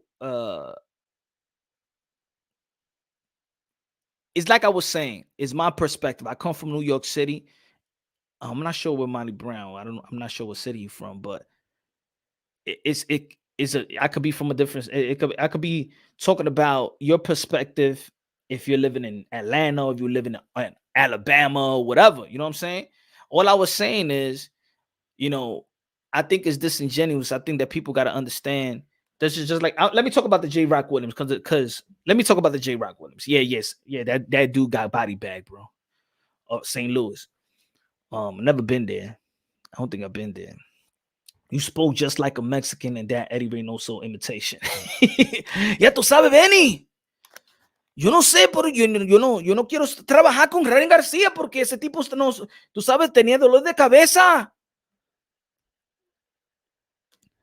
I feel like Floyd is holding Tank back. Hyman, yes. Tank can't answer a question in the press conference without looking at Floyd to make sure he can't speak. Yeah, man. It's sad to watch. It's sad to watch, right? It's sad to watch, man. Jermall Tank Davis like, so yeah, I've been fighting real good, and you know, who you want to fight next, Tank? Whoever, you know, whoever my team puts in front my team, whoever they put in front of me, you know, well. Rolly. Maybe we get Rolly next year. Maybe. I get Rolly. Get me off my damn. Get him off the damn training wheels. You're a grown ass man, my brother, man. Speak for yourself. Speak for yourself. I'm telling you, he's gonna have. I'm telling you, Tank, Javante Tank Davis. He's gonna snap one day. See, a guy like that. See, he's gonna snap one day. He's gonna be in the press conference. He's gonna be like. And you see Floyd Mayweather in his ear, you see Leonard Ellerby in his ear, he's in the press conference and stuff like that. Like, yeah, I think I'm doing good. And they got his trainer, they got Floyd, they got what's his name? See them. What's the trainer's name, man? Damn, we forgot. Shit. Damn, I always speak about man. Damn, man. I didn't even get a drink today. I should get a drink so I can remember. He's already snapped on his girl. Shit, see? Told you. Calvin Ford, right? Calvin Ford. They put Calvin Ford on the side. They never even want to ask Calvin Ford no question. He's the trainer, right? They never want to ask Calvin Ford. So, you know what I'm saying? One time, Jermall Tank Davis going to be like, what? So, yeah, and I think that, you know, I think I'm working hard and then. Say and yeah, and yeah. Man, yo, shut the fuck up, man. Let me handle the damn press conference. It's my press conference. Get the fuck out of my damn face, man. I know how to fucking talk, man. Fuck is wrong with you, man? You've been had press conferences. You was damn in the Olympics, man. Let me have my own press conference, Floyd. What's your problem, yo? Fuck, how old you think I am? And your nose is all in my ear. All your nose hair, Leonard. What the fuck? Your nose hair all in my ear getting clogged up with all this wax. And I got nose hair. Get off my damn ear. I know how to talk. I got a daughter and a son.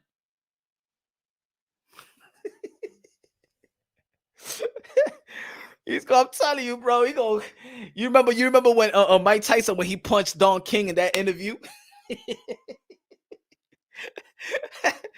That's what Tank's gonna do. Watch. Tank's gonna do that shit. To Leonard Ellerby, watch. Also, it's so crazy that Floyd beat Canelo. Shout out. Jaime with the 499, my friends. Also, it's so crazy that Floyd beat Canelo. Yet Canelo living rent-free in Floyd's heads now. Yep. You don't see any Floyd interviews where he gotta bring up. Yeah, they didn't even ask him about Canelo Alvarez. Yeah, I beat him easy. Ain't nobody ask you, Floyd. They are doing a horrible job with Tank. Panchito, did you hear what Logan Paul said about Mr. Floyd? Yeah, he said he owed him money, suing him for millions of dollars. Dollars. Suing him. He's the money man, though. He should pay up. Yeah, he got a damn nose, man. Yeah, man. Shit. You remember, man? I bet nose. Remember that time I said, I bet you nose for nose. Brandon Jackson said, Mike said he was trying to whoop that shit out Don King from the front seat on the highway on the podcast. Yeah, that's going. Breaking news. Yeah, we was talking about the Ryan. Is that the Ryan Garcia not training with Eddie Reynoso? Huh? We already been talking about that. Your opinion is Andrade Benavidez, double of PBC says no. It seems like the PBC, man, have blackballed Demetrius Andrade, man. I don't know what it is, man. But I hope Samson does his magic. Because I want to see that fight. Yo, do y'all think Demetrius Andrade and David Benavidez is the pay-per-view fight? You think they'll put them on pay-per-view DAZN? I said, pause. Yo, los celebros entonces entre ellos mismos. I'm late. Don't let these dudes punk you, bro. Nah. I get Benavidez beating Andrade. You got Benavidez beating Andrade? I got. Oh man, that's a tough fight. That's a tough fight. Because I don't think that that David Benavidez has been in the ring with a guy with Demetrius Andrade's skill set. Does his power gonna carry up though? That's a question right there. I mean, Demetrius Andrade is not a knockout artist, but he could pack a punch. Joe Goosen is a good trainer. He had Chico Corrales back in the day. Now, yeah, Joe Goosen is a good trainer. And I think that they probably have a better chemistry and communication-wise. Maybe Eddie Reynoso got a lot of fighters. Maybe got a lot of responsibilities. Think about it. Oh, that's what it is. That's what it is, too.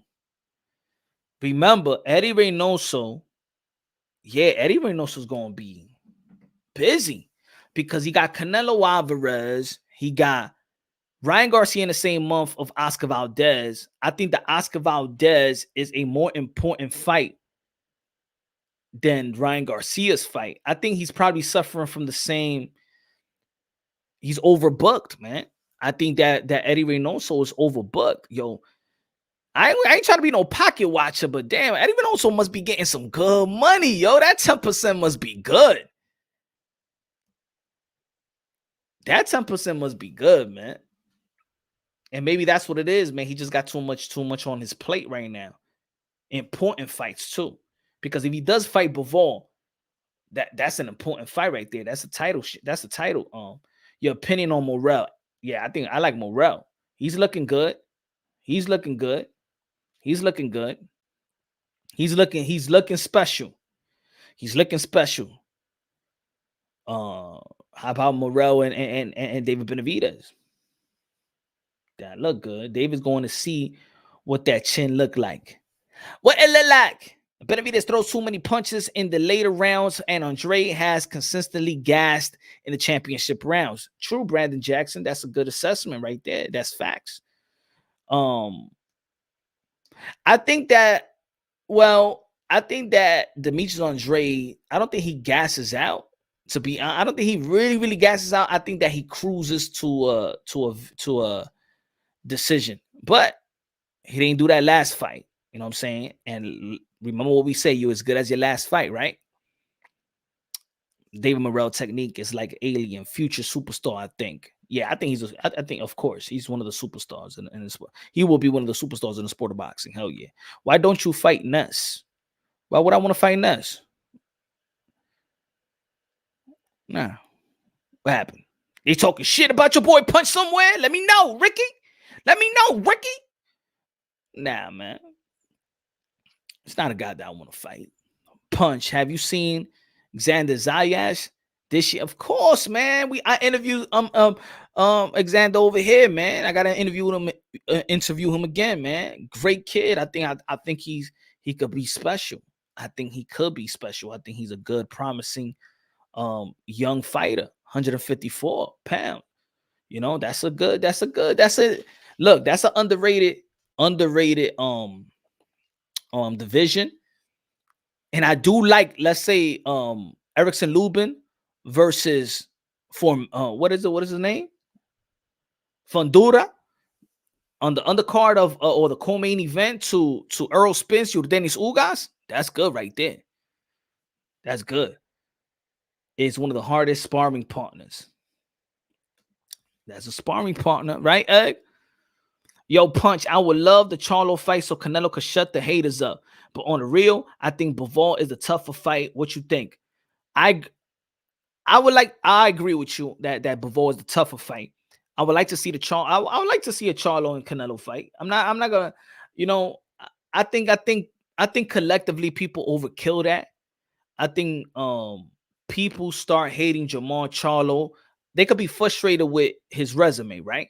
But I think people are hating Jermall Charlo because of the fans, the type of fans that argue that Jermall Charlo, that Canelo been ducking Jermall Charlo. So I think it's the fans that's making people not like Jermall Charlo or something like that. But I think it's a good fight, man. I think it's a good fight. I think that Jermall Charlo was a big 160 pounder. The names is good. It's two marquee names. You know, I would like to see that fight. I would like to see a Charlo and Canelo Alvarez. But I think the Bivol, he's winning something. I think it's tougher. In my opinion, yes. Good looking out, Hyman. Good looking out. I appreciate you, my brother. Bivol would pretty much JR Moreno. Salute punch. A good objective and analyze channel on here, just like IBFP. Yeah. Good looking out, man. Appreciate you, man. Shout out to IBFP too. Roast of the year. So far, he got the roast of the year. He got the body of the year. Body. Woo. Somebody call 911. Somebody call 911. That was embarrassing too, because the dude didn't even want to talk about boxing. That was embarrassing, bro. I don't know you that good, kid. But you got body, bro. You got body like the Undertaker, man. The Undertaker was coming with the body bag back in the days. You remember the Undertaker was coming with the body bag, put his opponent in the body bag and shit like that? Shit, he put you in the body bag. And then while you in the body bag, he put you on the coffin, slam the coffin, and light that shit up. That's what he did. IBFP put that dude in the body bag. In the body bag, he put him in the coffin, shut the coffin up, and light the coffin up and blow the shit up. He body bagged the coffin, bro. He body bag him, put him on the coffin, close it, gas it, light it up, blow it up. Yeah, man. That was funny, man. I was cracking up when I was driving, bro. You know he got to do that. He should put that. Hey, yo, Nuke, you should put that on on a podcast. Like, I don't know if he does got a podcast. I'm not sure. Announcer be yelling, he just sent him to hell. What's the announcer name? He sent him to hell. Oh shit. Yo, that shit was funny, man. Connor Chicago, man. I'm asking you about Canelo, bro. Just answer the Canelo question. Kings of the Commonwealth, what's good, bro? Hey, Punch, what you think of Ryan leaving Eddie Reynoso, the internet IG superstar Garcia? Damn, don't the guy like that. Good looking now, appreciate that. I mean, we've been talking about it. I think that, I want to see what Eddie Reynoso has to say, right? We let's read it again, what he said. Let's read it again. Let me go to Mike Coppinger. Let me see if Ryan Garcia says something. Let me see his shit. All right. Let me see if he says something here. Nah. He ain't putting nothing up. So let's read it again. Kings of the Commonwealth, everybody. I'm excited to announce this Ryan Garcia, probably his PR. I'm excited to announce that I would now be working with Hall of Fame trainer Joe Goosen. In addition, my father, Henry Garcia, shout out to Henry Garcia. You already know fatherhood is prominent in the sport of boxing. Joe's legendary career spans several decades working with championship fighters. I worked with Joe when I was growing up, and the two of us have maintained a great relationship over the years. I can't wait to pick back up where we left off and to continue this journey together. I'll now be working out of my own gym, Fierce King, in San Diego, and my goal remains the same, to become world champion. I would like to thank Eddie Reynoso for everything Eddie has been in my corner since 2018, and I've learned a lot from him. both inside and outside the ring. We built an incredible friendship that I always cherish. On behalf of my whole team, I wish Eddie continued success in his amazing career. Motherfucker, I'm no cat in a hat reader. I am not Floyd. Shout out. Hyman. I rock with Jermall, but Jermall hasn't fought one champ since he became champ, since J. Rock Williams, and we'll be talking about J. Rock Williams, my brother, since he been at 160. Let that sink in. Canelo undisputed in 11 damn months. The sponsor, Danny Medina. Yeah, I gave shout out to my sponsor already, man. Yo, Punch, does it make sense for Canelo to fight Triple G and on May, then Bivol? Now, he's trying to fight him in September, they said. Triple G in September. On May, then Bivol, because he's going to struggle to go back to 160 and 4. I don't think he's going to be fighting Triple G on 160. Look, remember, Canelo Alvarez even gave up the belt. He is not the WBA. He is not going to go back to 160. 175, 15 pounds? Hell no, he ain't going to do that. That's career suicide. He ain't going to do that. He's not going to do that. I don't think that Canelo Alvarez is ever going to be fighting in 160 anymore. But let me give you a shout out because Medina ain't see it. Shout out to Chia. Shout out to my sponsor, ladies and gentlemen, Chia Pet. Made with AK, I make smart investments. Get your Chia Pet in Target, Marshalls, Walmart. Get it right now. It's flying off the motherfucking shelf. Go get it right now. Chia. Made with an AKA, I make smart investment. Get your Chia Pet. And they also got a cream for those men that are losing hair. Yeah, just like me. I need that cream as well. They got a Rogaine cream for you right there too. You could grow your hair just alongside the Chia Pet. Shout out to the Chia Pet. Yes, sir. Yes, sir. Yes, sir. Oh, man. Good looking out. Good looking out, Hyman. Good looking out. Appreciate that. I feel like Ryan left the Canelo. Oh, I didn't get that one. I feel like Ryan left the Canelo team because he got called out by Canelo on the team for not being dedicated. See, that's what I'm saying. That we could, if we don't hear what the explanation that Eddie Reynoso is going to give, we just going to come up with a lot of scenarios like what happened. What do you mean that you leaving Eddie Reynoso? Eddie Reynoso is that guy. Eddie Reynoso was the trainer of the year. Eddie Reynoso is the goods right now. I mean, look, when we talk about any young fighter, we be like, yo, he should get trained by Eddie Reynoso. I don't think that we've been talking about Goosen. When's the last time we talked about Goosen? Huh? As a trainer or training anybody. Like, oh, yo, you got to go train with Goosen. Right?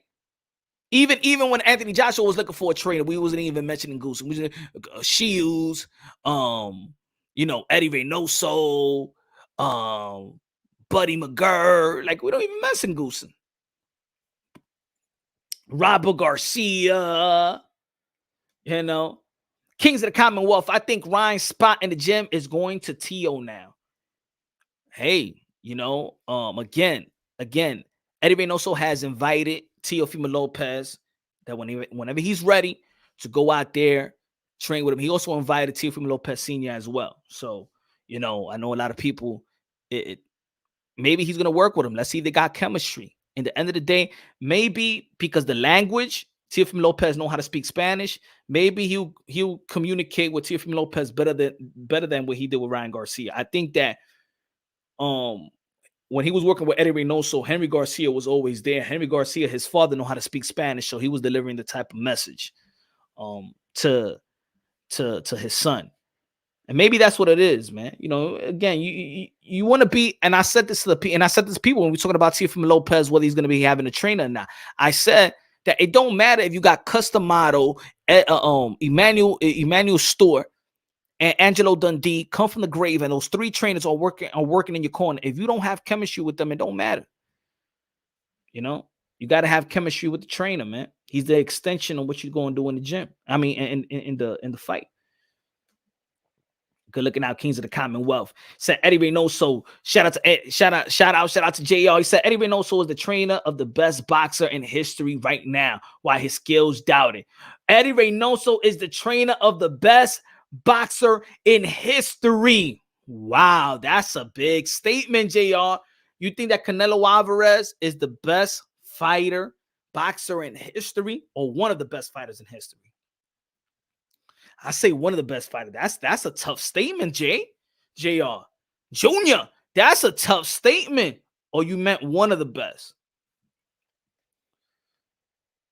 I mean, of this era, he's king. He's King Nello, a.k.a. Cartelo, a.k.a. Cash Kelo, a.k.a. Payday, a.k.a. Get the fuck out of here, man. That's Canelo Alvarez, the king, the pound for pound, libra por libra, numero uno of this era. Yes, he is. To me, he is. He is. People cry all they want. People can hate all they want. I would love Teal. Good looking now. Hi, man. I would love Teal to train with Eddie Reynoso and see what they could do. Teal has the talent. I feel like Eddie could get the best out of him. I will hope so. I will hope that whoever works with Teal get the best out of him because he's only 24 years old. He's going to get better. He should get better. It's only a setback. If he just looks back, look, 1 L is a lot. It takes a lot of a fighter, man, because in boxing, your build is a lot. People, the promoter, the manager, whatever, they invest so much money. So when they take that L, it's not like basketball. You take an L tomorrow, you got a game on Sunday, and you get that W back. In boxing, when you take an L, it's almost like every day you lose. Because the next fight, think about it. I'm going to give you an example. Teofimo Pelosi, George Cambosa, November. That's it. He got to sit on that L till he fights again. So every day till he fights again, it's like every day he's taking an L. It's like you're a loser till the next fight. And that next fight might be like 8 months later. So you're feeling like a loser for 8 months. That's why it's hard in boxing. Or until you get him back at the gym and get that confidence and feel yourself as, and I'm not saying that he is a loser. I'm just saying boxers are so hard on themselves when they do lose. It takes a lot. It's not like any other sport, Put it this way. You see when the basketball player, let's say LeBron James, right? He put all that work in. And then in the final he loses. He got to sit on that loss for the whole summer, the regular season till you get back into playoffs and then try to get back into the finals. That's boxing.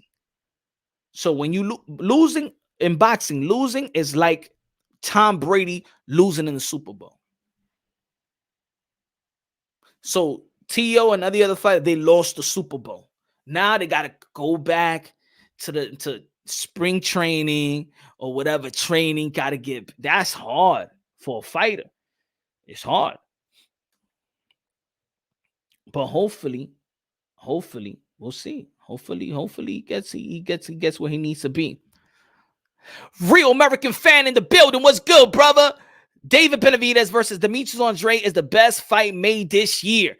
Real fighters know them boys dangerous. I see Andrade right uppercuts from the southpaw angle landing perfect. That's what I'm talking about. Real American fan. He got faith on Boo Boo. Shout out to Providence, baby. Shout out to Providence. Rhode Island in the building.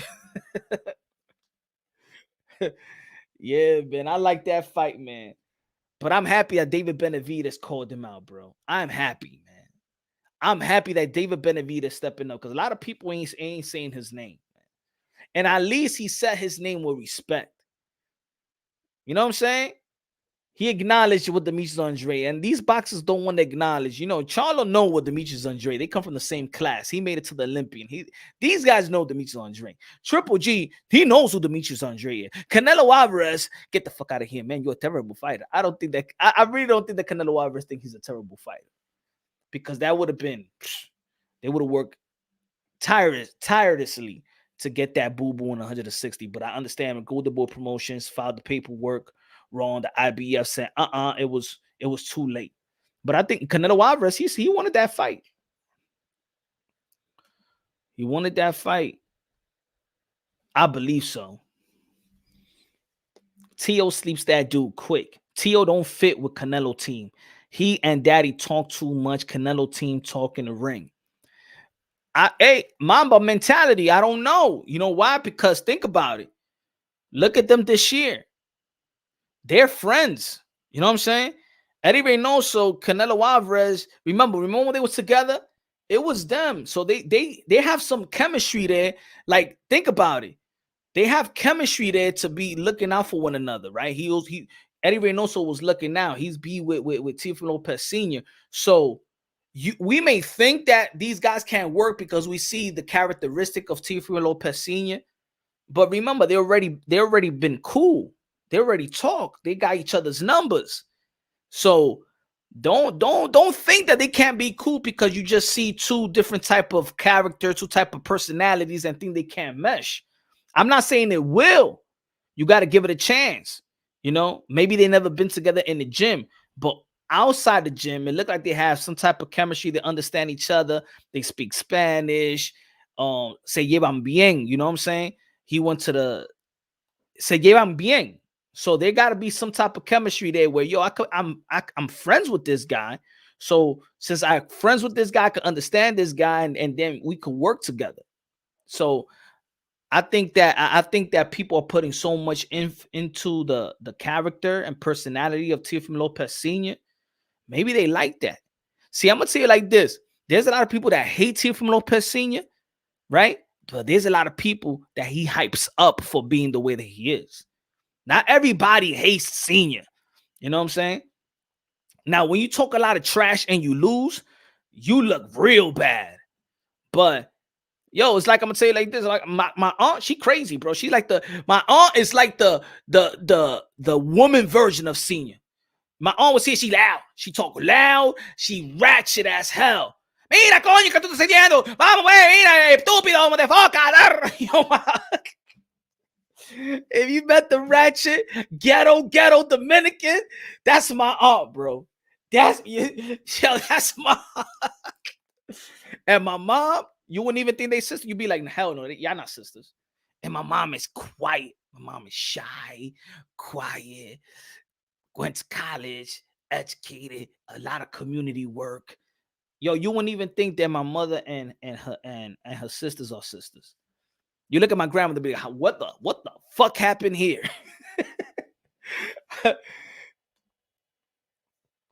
Jaime Canelo got one.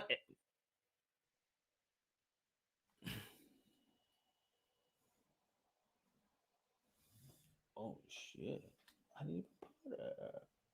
Okay.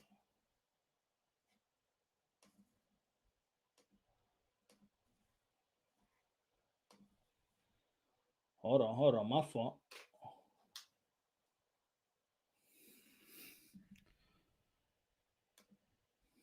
Had to switch it up. Oh shit! I didn't even have the battery on it.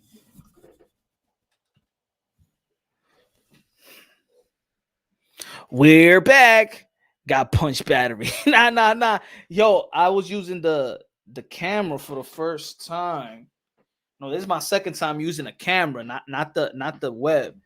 And I forgot I didn't even plug the battery on that shit. Oh, that shit was heating up. Let me see. Where is that? The dummy battery. Hold on. Hey, coño, ¿qué está pasando aquí, coño? Hey.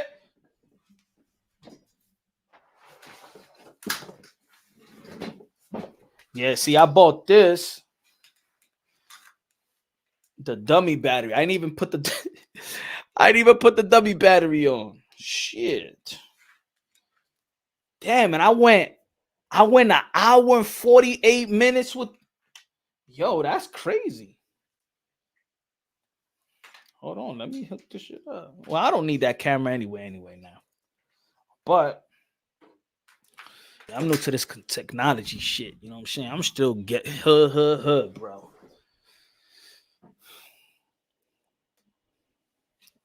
Rap Star Boxing Knowledge in the building. What's good? Yeah.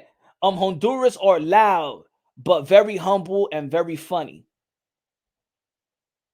Yeah, Canelo 1L look like what he's doing. Tio can't come back. I'm sorry. Hyman said, yo, Canelo got 1L and look what he's doing. Tio can't come back. Floyd is a problem with boxing because all these dudes want to protect the O and not fight. Yeah, man, everybody's trying to get their money, but I think it's little money. I think the Tank Davis could be so much more. Bill Haney and Teofimo Lopez Sr. are like yin and yang. Everybody had different personality. Let's talk a little bit. Let's talk about that just a little bit. Let's talk about this Cambosa, like I was saying the other day. Cambosa, Devin Haney. Now there's a lot of back and forth here. There's too many back and forth around here. We got Lou DiBella that told Dan Rafael. Let's go by what he told Dan Rafael. Hold on, folks. All right. Because you know what, I'm not giving Cambosa the benefit of the doubt in this. I'm sorry, bro. Yo, who you got punched, Benavidez or Andrade? I got Andrade, man. Fuck that shit, yo. I got Demetrius, Boo Boo, Andrade, and what? That's one of my favorite fighters. So I'm gonna make my I don't want to make a biased analysis because Boo Boo's one of my. I can't deny that. Everybody that know me since the beginning, they know my favorite fighters. So I'm going for I got Andrade winning. I feel like he got more skills than Benavidez. I think he got more technical skills than David Benavidez. David Benavidez is bigger. He probably could be stronger. The punch selection of I like his combination. I do like his combination. I do like his output. I do like Demetrius Andrade output. Demetrius Andrade could switch southpaw to orthodox. He's coming up, so of course David Benavidez is going to be the stronger fighter. I don't like how David Benavidez squares up. He's there to be hit. We seen Demetrius Andrade. He's there to be hit. I think he got a long jab. I like the way he uses his jab. He works behind the jab, and that's always great from a fighter. I think he got good intellect. I think he's awkward. I think it's a good. And these guys, will you have.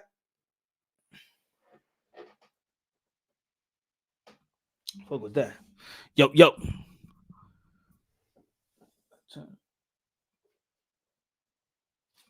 Oh shit.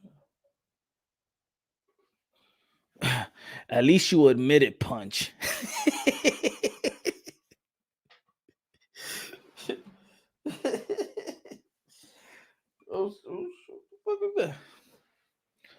He said, at least you admit it, Punch. I feel you, Punch. He's one of my favorite too, but I'm afraid Benavidez will stop him if Andrade starts to fade. I mean, let's see, man. I think it's a good fight. I think both of these guys are also they wanted to brawl, they wanted to sit down as well. I like the movement of I like Demetrius Andrade movement on the outside. I like how he gets in the inside and comes back out. He knows how to use range. I like the way that when he throws the jab and it's real low. It's hard to counter his jab. Again, I think that Demetrius Andrade got more in the bag than David Benavidez, but he's younger. Yo, they're like 10 years apart. They basically almost like 10 years apart. Punch, I never agree with you ever, but Andrade, a fact. Damn, Milwaukee, why you don't? What's good, man? Why you don't agree with your boy, yo? What's good, man? Why you don't agree with me, man? Nah. We all got our different perspective, but I say this, man. When people agree, disagree, but if you have a good argument to at least to be understood, then it's all good. You know what I'm saying? Doodoo the pullout king. Nah, man, he ain't no pullout king. But yeah, man, I like that fight a lot. You're right, Punch. Experience and craftiness will play a key. Yup. I'm gonna tell you like this: it's gonna take a long time for David Benavidez to figure out a Boo Boo Andrade.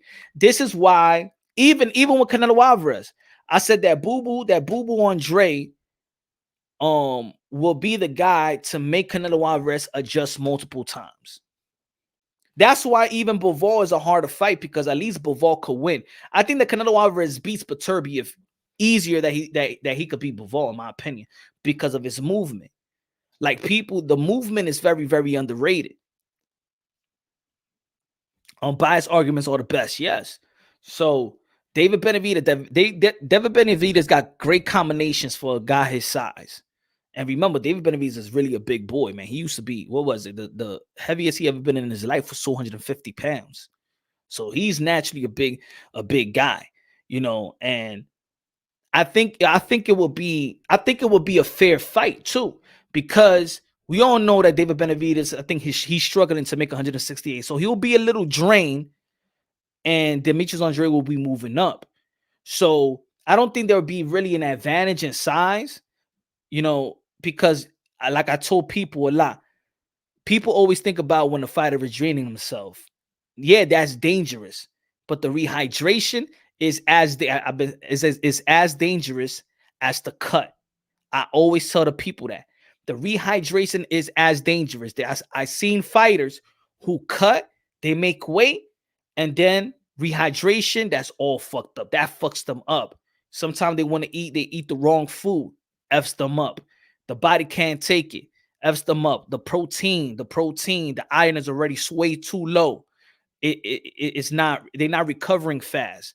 They're not generating the rest cells or the whatever quicker than anything. So I think they'll be fair. He'll be little drained. Demetrius Andrade will be stronger. He won't kill himself to make 168. That's an 8 pound. I think that's the biggest jump out of any weight class. Correct me if I'm wrong. I think the middleweight to the super middleweight is the biggest jump. That's 8 pounds. Let me see, 168, 170. I think that's the biggest. So I think that Demetrius Andrade is going to make that lovely. He's going to make that lovely. He's going to be comfortable. So I like the fight. I mean, I think it's a 50-50 fight. I think experience, Andrade got it, but experience could just be a myth. It doesn't always work. Look, Teofimo Lopez beat Lomachenko. He had experience. Jermall Herring had experience over Shakur Stevenson. Shakur Stevenson beat him up easily. So experience could take you so far, but has Demetrius Andrade taken a lot of punishment in his career? No. I think that he's had a lot of rounds. He's seasoned as well. Yeah, he's not fighting the fighters that we want him to fight, but at least he's active. And David Benavidez is active as well. So I think it's a great fight, man. It's a great fight. David Benavidez can crack with Bivol, Smith, Beterbiev. I mean, Zurdo up there. I would love to see Benavidez and Zurdo get it on too. That would be a good fight. Benavidez is going to be hungry as hell for that fight versus Andrade. Does Andrade have to fight Zach Parker first? Parker ain't no slouch. Yeah, he's going to have to fight him.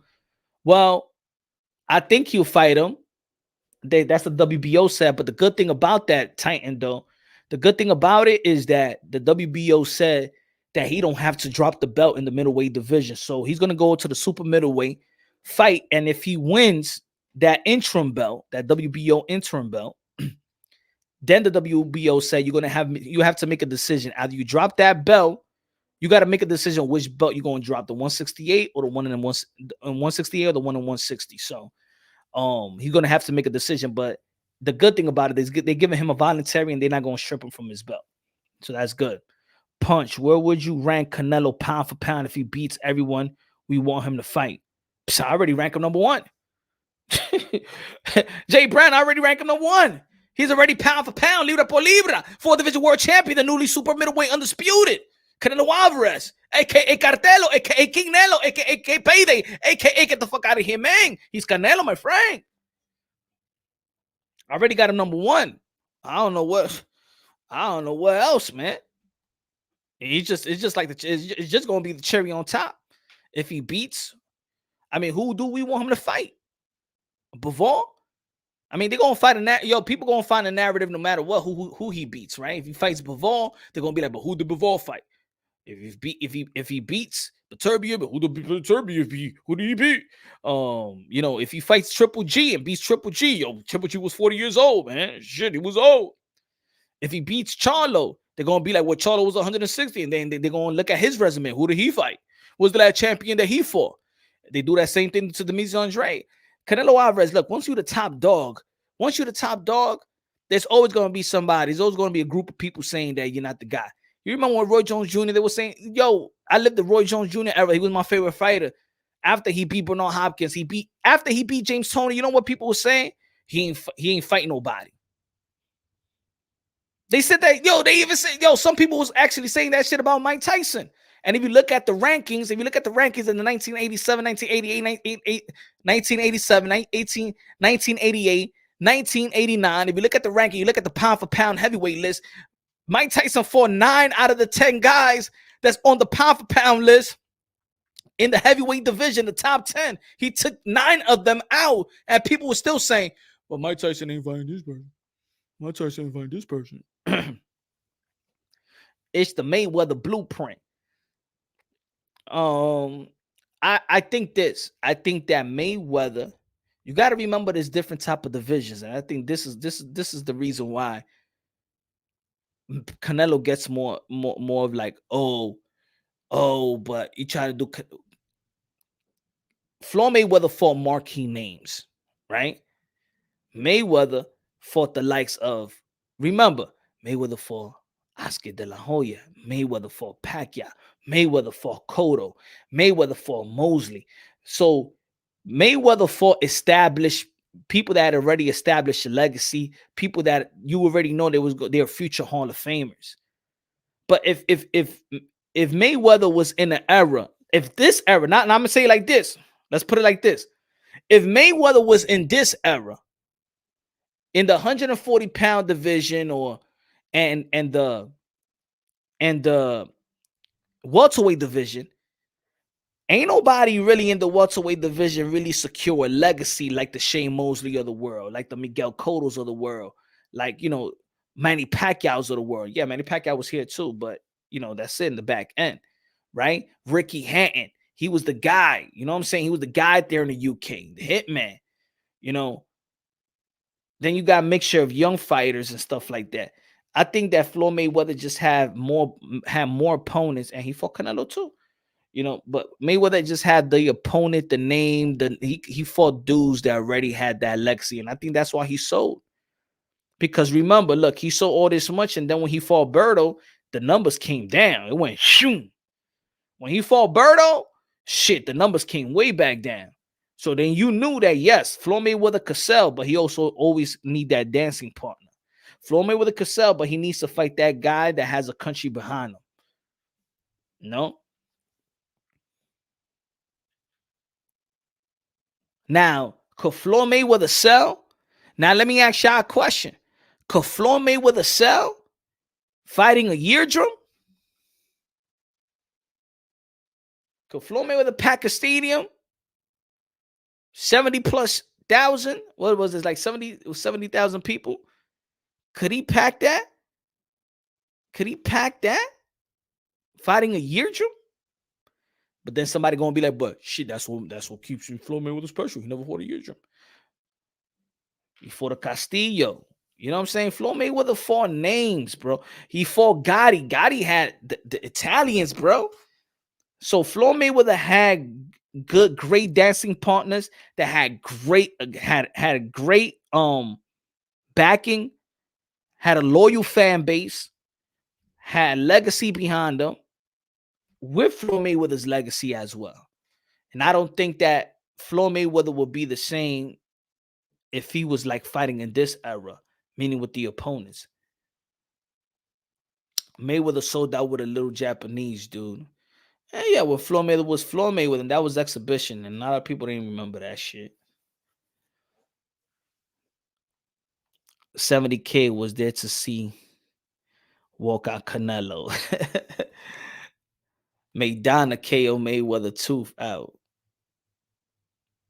Yeah, I think it'll be different. I'm not gonna say that he won't sell, but I think it will be a different era. You know what I'm saying? It'll be different. That's why I respect certain fighters that, you know, they carve their own legacy. Like I don't know if Floyd Mayweather would be money made if he can fight Oscar De La Hoya. I can't honestly say that. I don't think that Floyd Mayweather would be money Mayweather if Oscar De La Hoya didn't give him a chance.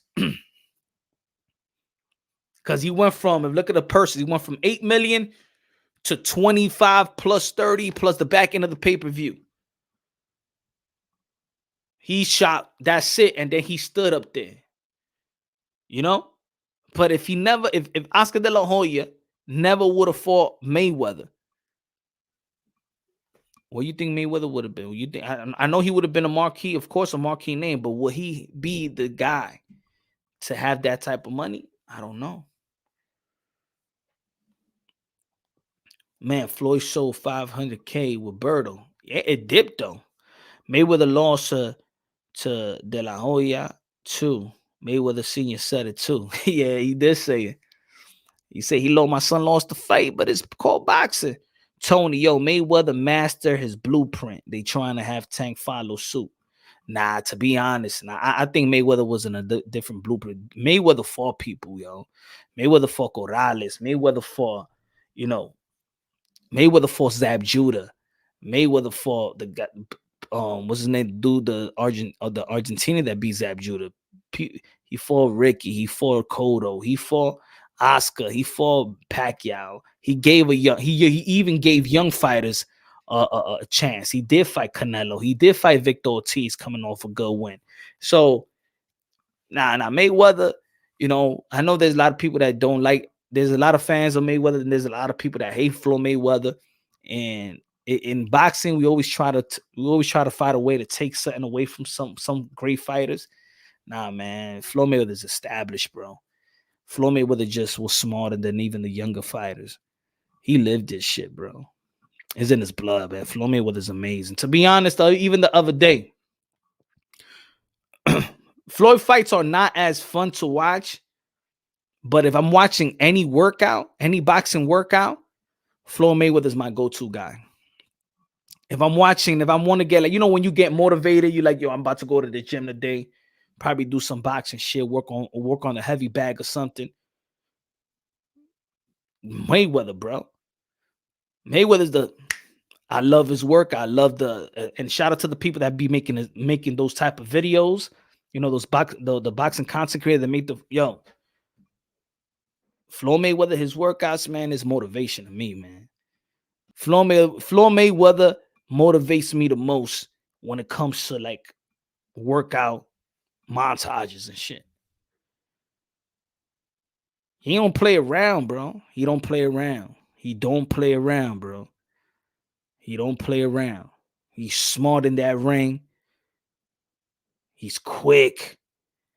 He work hard.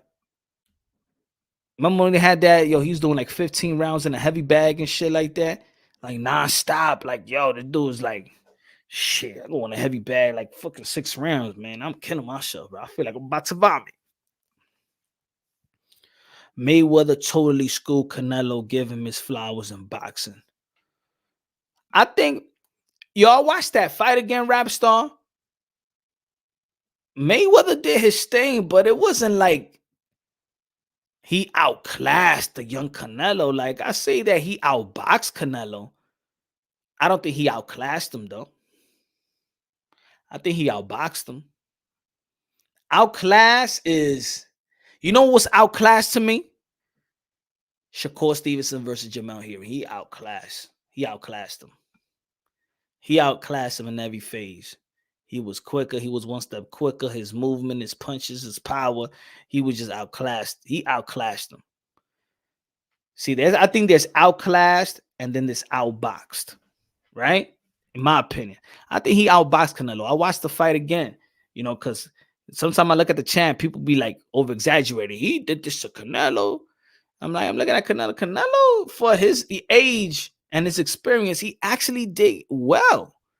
He did well. Finally, someone said, "How does he not? He did not outclass him."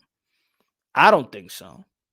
I don't think Mayweather outclassed Canelo Alvarez. I think he outboxed him, but not outclassed him. I think he schooled him and frustrated him all night, bro. No, I think it was in terms of style. I think, of course, you're frustrated when you want to fight and you can't catch somebody with a flush shot. And he's young though, so he's going to look like he's frustrated. I just don't think he outclassed Canelo Alvarez. I think he outboxed him. Outclass is way different. Outclass is, to me, near my level.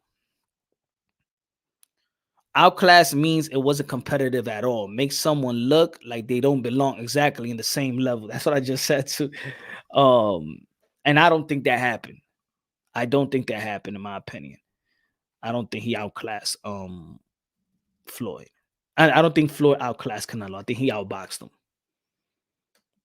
What y'all think? What y'all think? That's the question. That's a good question, right? Do you think that Floyd Mayweather outboxed Canelo Alvarez or outclassed Canelo Alvarez? You did. Natalie said, you right. He did outbox, couldn't even drop him one time. Yeah.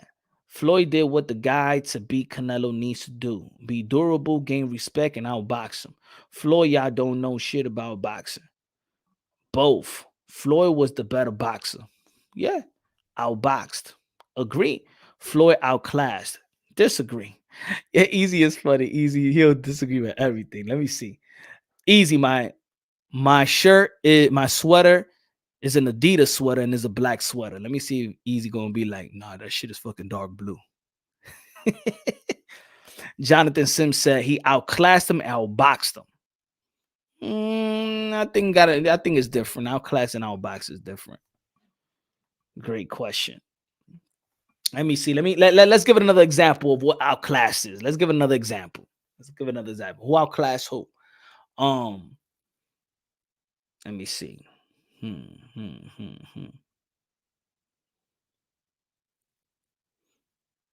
Earl Spence outclassed Mikey Garcia. You know what I'm saying? I think he outboxed and outclassed Mikey Garcia. Let's see another one. Let's see. Let's see.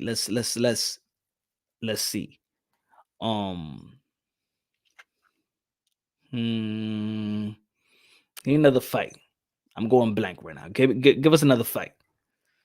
Another fight. Give me another fight. Or recent fight. Pacquiao versus David Diaz. Outclassed Diaz. Outclass was Mayweather. Outclass Mayweather. Yes, that's outclass right there. Mayweather versus Corrales. Outclassed. Johnny Diaz, what's good, brother? That's outclassed right there. I just saw YouTube new guidelines and uncensor a lot of things. What that means? You could curse out, you could do crazy shit. You could do porno on YouTube. That's what you're trying to say? I actually think he did outclass him. My opinion. Yeah, everybody got their opinion. He outclassed him because he didn't win a round. What's a different than EJ Mikey? That was a perfect example. Outclassed him. Shit. Didn't Floyd Mayweather win a split decision win versus Canelo Alvarez? I think that was a split decision win. He beat him up, obviously couldn't knock him out or make him look like a scrub. Johnny Diaz, my brother. Rigo versus Donaire. Canelo versus Trout. That's outclassed. Okay. Like outclass is you ain't supposed to be in the ring with me. That's outclass. I outclassed you. You're not on my level, no near my level. It's embarrassing for you to even, how dare you step in the ring with that? How dare you?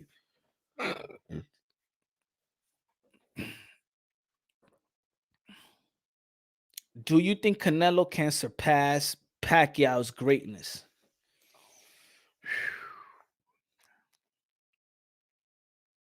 He got too many legends, too many Hall of Famers on his record. No, I don't think Canelo can surpass Manny Pacquiao. But Manny Pacquiao is only 31 years old, so I don't even want to say that.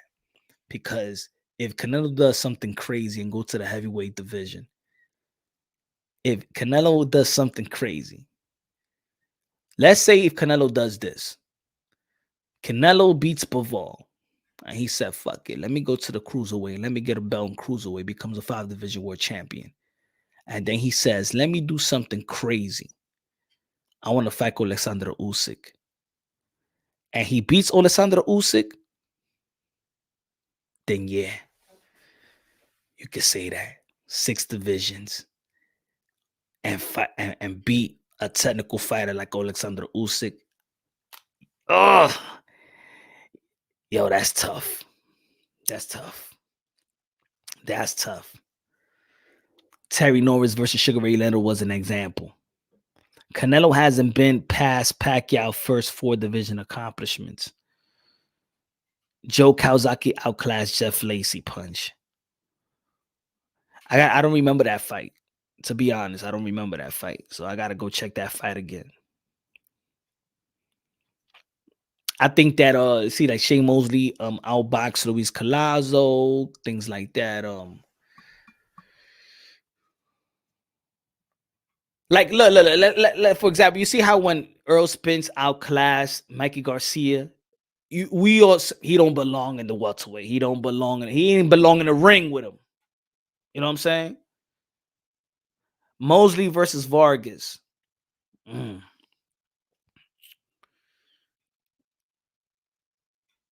James Toney versus Michael Nunn. That's a good one. Let me see. Yeah, I just think that outclass, and that's a good subject. Who outclassed who? Yeah, because I think there's difference between outbox and outclassed. Outbox is when you just outbox somebody. You know what I'm saying? Outbox is outboxed is maybe Thurman versus Porter, and that was still a close fight, right? He just outboxed him just a little bit to get the win.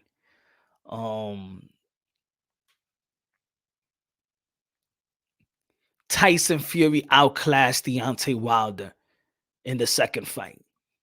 I mean, just outclassed him in every way, right? Like, after that fight, that's why the trilogy was like, yo, like, man, shit, he can't be in the ring with him. Right? That's outclassed. Like, I'm outboxing you, I'm punching you, I'm hurting you. You can't do nothing to me. Like shit like that. I agree with your definition of outclass. It means a virtual mismatch. Facts. Yeah, you're not supposed to be in the ring with me at all. How dare your promoters and matchmakers would dare to put you in the ring? That's for me outclass. I outclass it to the point where Mayweather versus Cotto, that's outboxed. Did he outclass Cotto? Nah.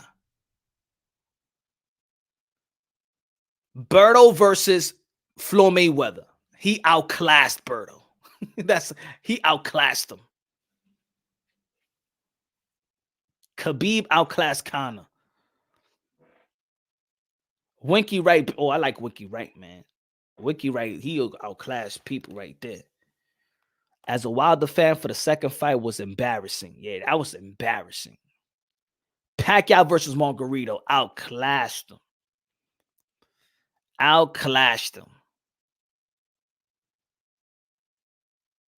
Roy Jones outclassed a lot of people in his career, right?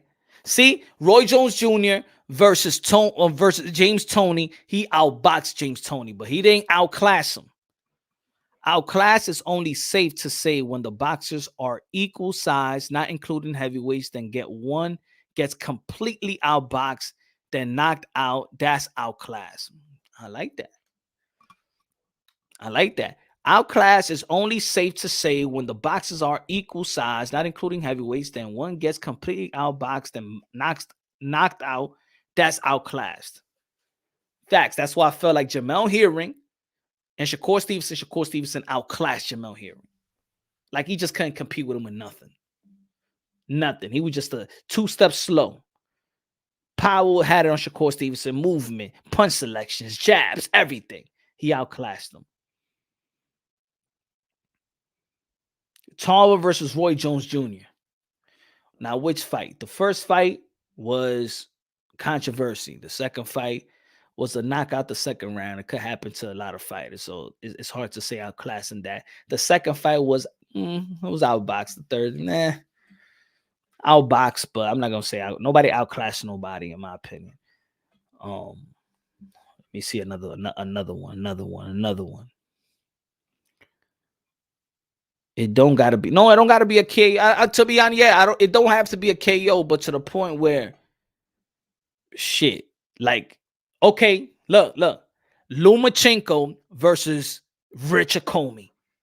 That shit was outclassed. Outclassed right there. That right there was outclassed. Richard Comey versus Lomachenko was outclassed. That's what you call outclassed. Outclass is one-sided fight. Outbox is usually beating a fighter to the punch in most of the rounds. Exactly. I agree with you. Good looking now. Good looking now, Diaz. Good looking now. I agree with you. That's perfect as well. That's perfect.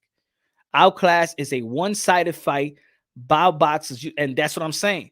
So, Rapstar, you said that Floyd Mayweather outclassed Canelo Alvarez.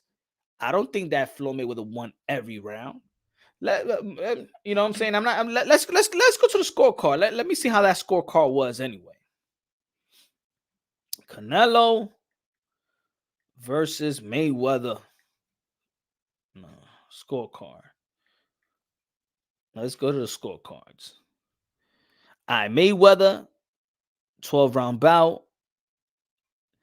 CJ Ross scored it 114 draw. Dave Moretti had it 116, 112, and 117, 111. Going to Floyd Money May, right? 117, 111 could be outboxed. 118, 110, that's like best show, right? You getting outclassed. That's what it is right here. Mm-hmm. Oh no, this is these cards was crazy. Look, I'm watching the cards right now. Triple G and Canelo Alvarez. 114, 114. 113, 115. Golovkin. 118, 110. That's robbery. That's robbery right there, man. To be honest, that 118, 110, hell no, bro. Hell no. And I think that Canelo, to be honest, I think that Canelo Alvarez won both fights. And I know that's an argument. This, it could go 113, 115, both ways. It could go, but 118, 110, Canelo Alvarez win it? Hell no. Hell no. That scorecard was crazy. These judges were bought. The judge was blind, and you know it. I watched the fight again. Rap, I don't think I could say 116, 112. Maybe I don't think he did not outclass Canelo, in my opinion. Outbox him, yeah, outclass him. Nah, that's something else, bro. Mayweather Gotti was severe outclass. Oh shit. Oh, come. Oh man. Mayweather Gotti. Oh Lord. Mayweather threw everything in the kitchen sink right there, bro. Oh man, y'all want to see action? That's why when people be like, "Yo, Mayweather, he's boring." Man, you better go see that Gotti fight combination. He did everything beautiful. Oh my goodness, outclass him. Angles, hit him up from the front door, back door, everything, bro. This dude was amazing, yo, man. After the live, you know what, man? I don't give a fuck. I'm gonna watch some Floyd Mayweather fights. Shit. Mayweather outclassed Gotti. Punch, what you think about Bam Bam? Hey, I'm happy for him, man. I'm happy. This is what happened when you stay ready. This is what happened when you live like a fighter. You stay ready. Your name is called short. Like a substitute. Get in there, become a world champion. 22-year-old. He's in the record books, y'all. He's in the record books. I think I counted. I think he's probably the 7th or 6th, got to be 6th or 7th youngest fighter ever to win a title. Ever to win a title. I believe he's number 7th. It got to be 6th, 7th, or 8th. I got to go back into the history books, but I remember I used to do my studies before I think he's now probably number 7, the youngest champion to win a world title. Man, send me the link. I'll tell you some outclass fights. All right. Tell me, Rap. Oh, you good? You good, Rap Star? Okay. You say you want to talk to the people? Okay, Rap. He said he gonna tell Punch Drunk what it is. Let's see your passion. Let me see if you can say it with your chest. See your passion. Let me see your passion. There you go. Yo, haters that give Ward for fighting Europeans, but they hate Canelo fighting undefeated European champions back to back. I never hated Ward. Was one of my favorite fighters. Ward is one of my favorite fighters. So and there was a lot of people saying that he ain't fight people too. Same shit they're saying about Canelo Alvarez, that he ain't fighting people, right? Same shit they said about Ward. Same shit they said about Roy Jones. And then you start, when they retire, you start be like, yo, this was a great fighter. That's why people, and you got to give them props now. That's why, man, Canelo Alvarez is that guy, man. I think if you shit on Canelo Alvarez, man, I think you're watching the wrong sport. You're watching the wrong sport. You can't be hating on that dude. If you love boxing, shit, you can't hate on Canelo Alvarez. Well, you can't hate on Canelo Alvarez and then love. I'm not saying you shouldn't love, but I'm. Let me link some.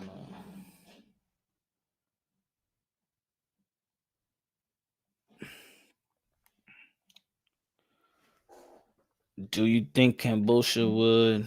Hold on. Which one?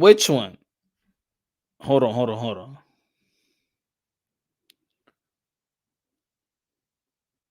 Which one is it? Okay. I got it.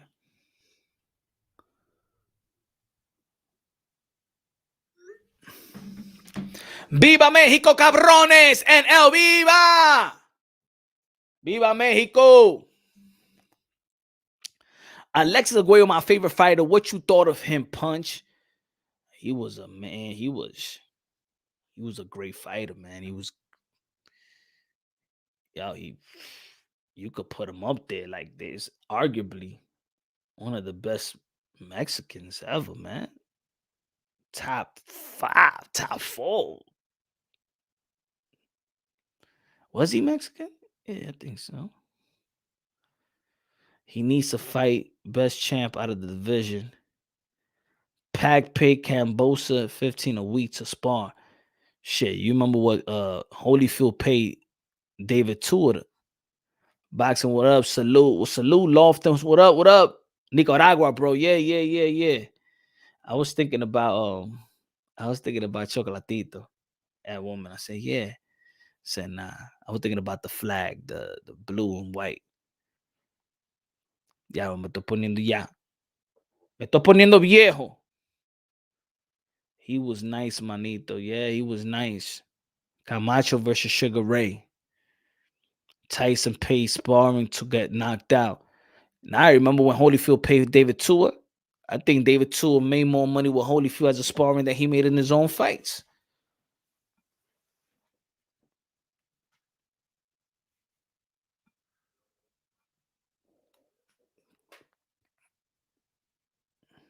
Shout out Nicaragua. Yeah. How about Frankie Randall and Julio Cesar Chavez? What about that fight? What you think about that fight?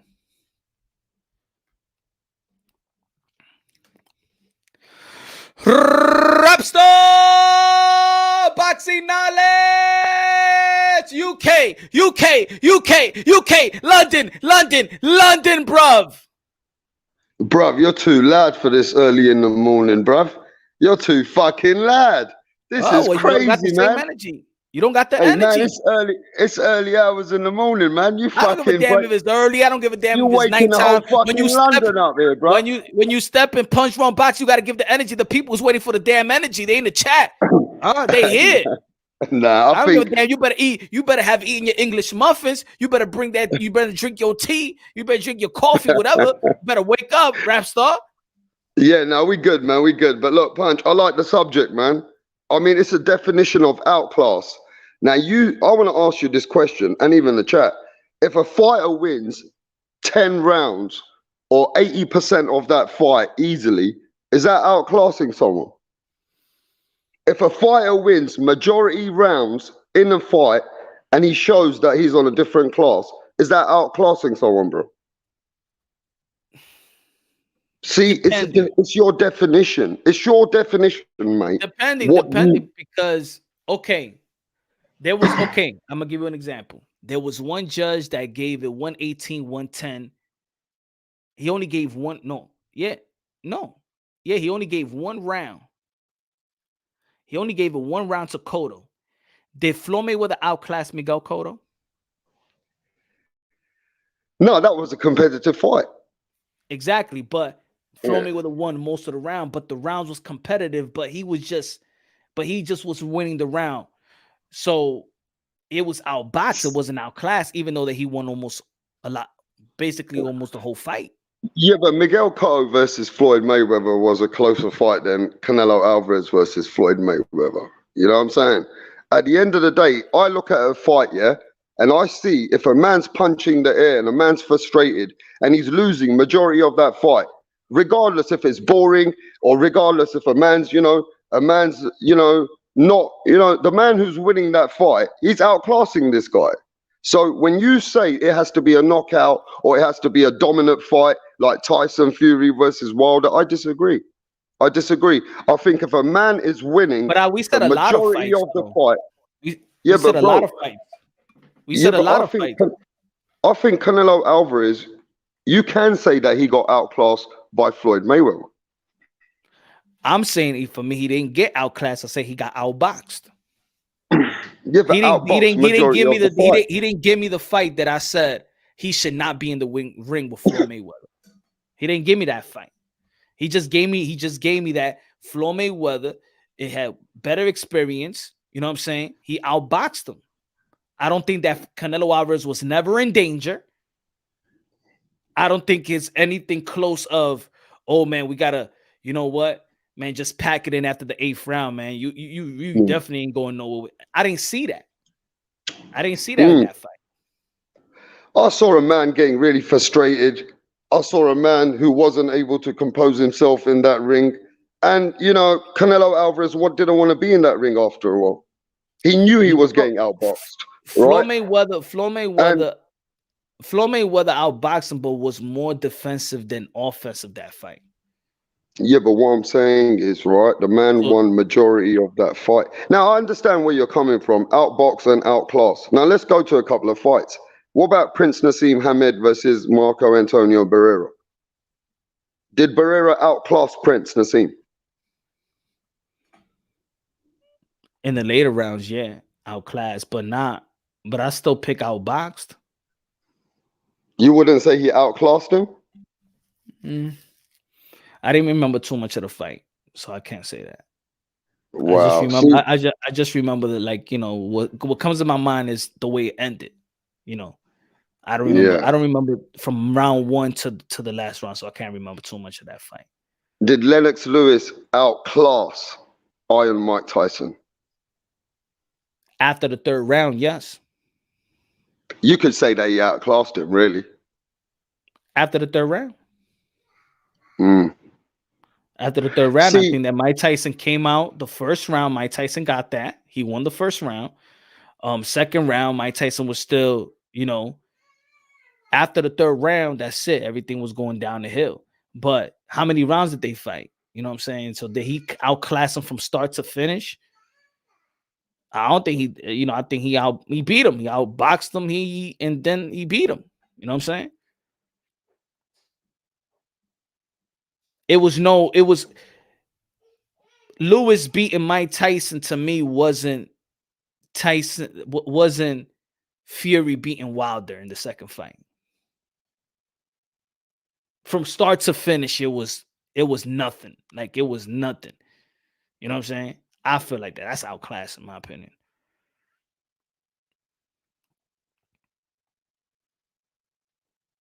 You there?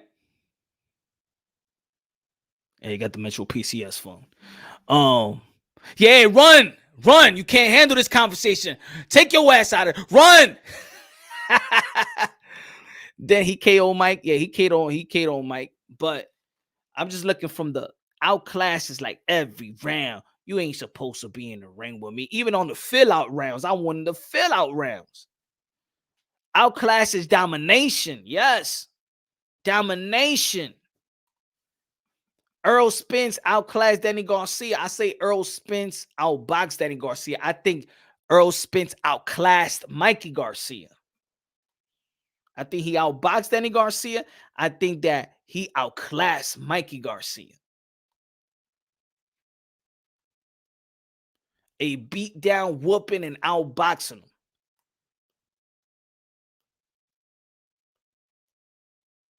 Outclass has a different meaning. Yeah. Canelo was outclassed. Floyd outboxed Pacquiao.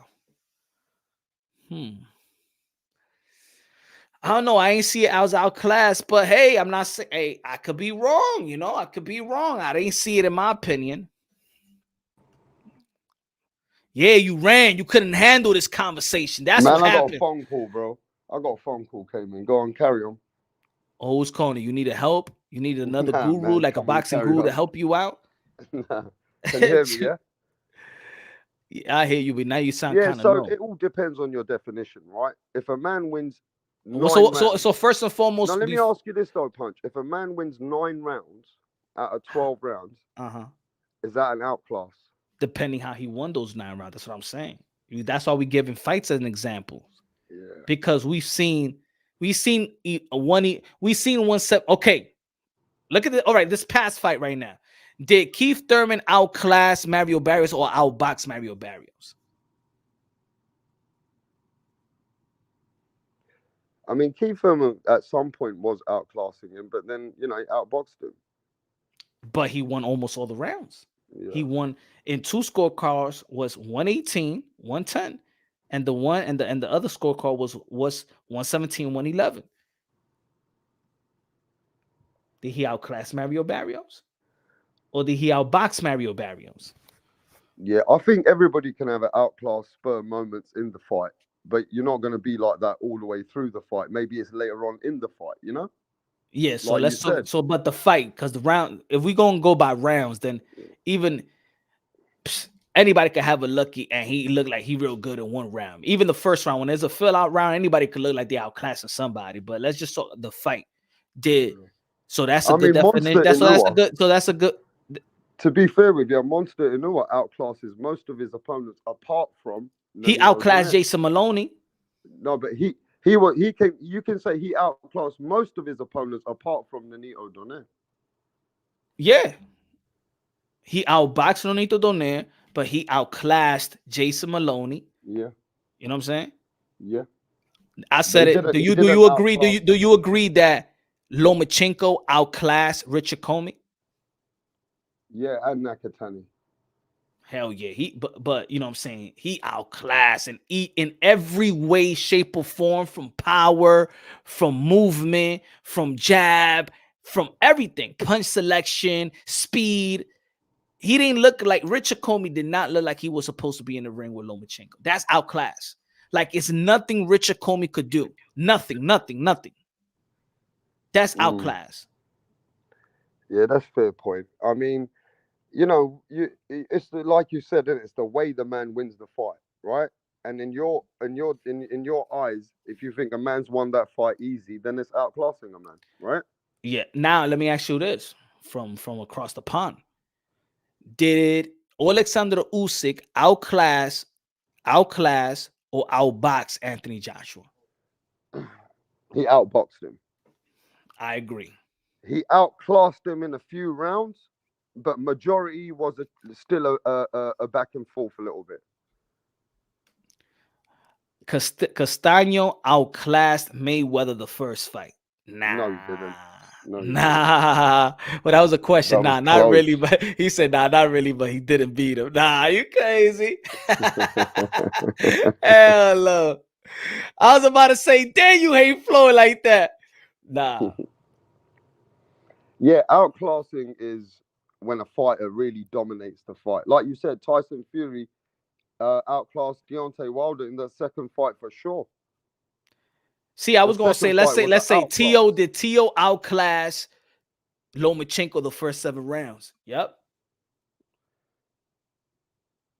But then the whole fight, then no, he just outboxed him. Yeah, no, he can't. He never outclassed Lomachenko. Lomachenko outclassed himself in the first fucking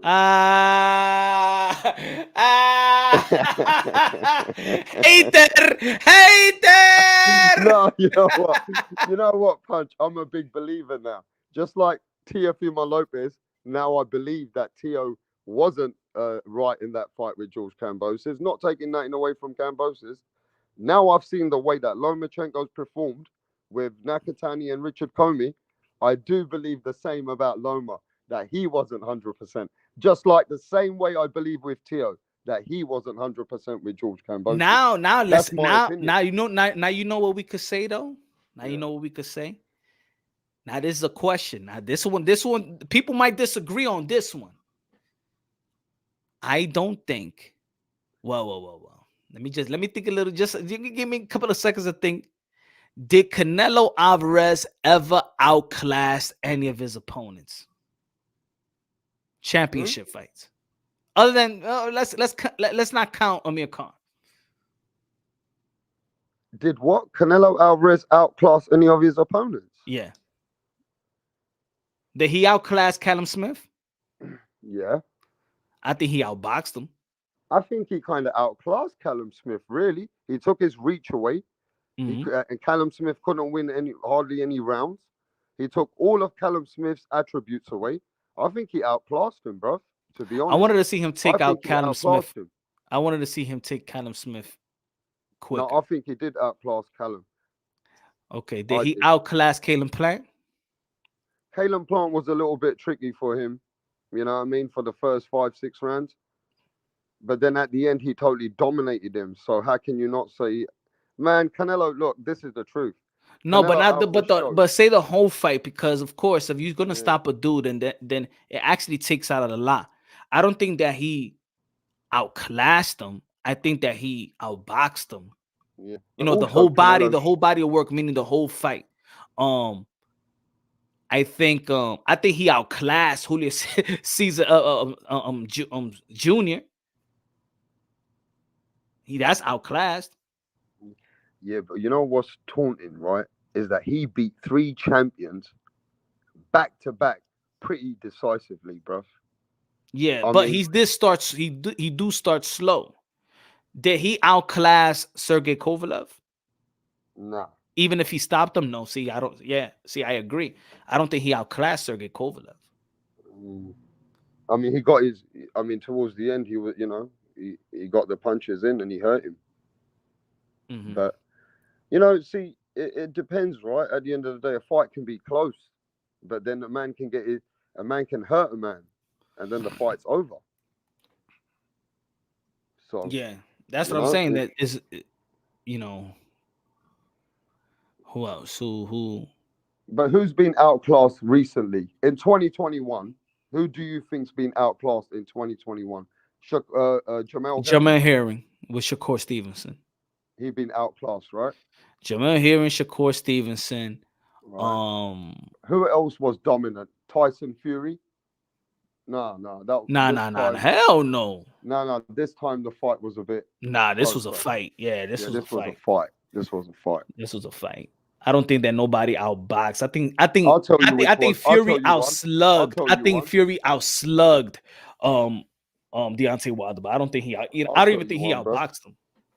Jose Zepeda versus Vargas. Jose Zepeda dominated that guy from the first round. Yeah, but that was and he showed that guy don't belong in the ring with him. Yeah, but that was too early though. Yeah, but he That was outclassed him, bro. He outclassed the kid. He that fucked was too Vargas early. up. That was He said that Vargas don't belong in the ring with me. Are you crazy? Yeah. I mean, there's been good fights. Like, look. I don't think that See, Jermall, Canelo never really Charlo, outclassed Billy Joe Stein, that was a Saunders, did close he? one. He didn't outclass Billy. Did what's the Did what's another fight? Canelo never outclassed Billy Joe Saunders. Okay, did Terrence Bud Crawford outclass Sean Porter? Nah, that was a fight. Nah. It was a back and forth fight for quite a lot of the fight. Did he outbox him? Did he outbox Sean Porter? I can't even say that. Yeah. I mean, I think he beat him. I think he stopped him, but outboxed him. Like did we see that he's the way more like if he was in another level? No, I don't think that. I don't even think that Terrence Crawford, because we know the history that Sean Porter never got knocked out. Then we're gonna be like, yo, shit, Sean Porter. I mean, Bud Crawford got to be in another level.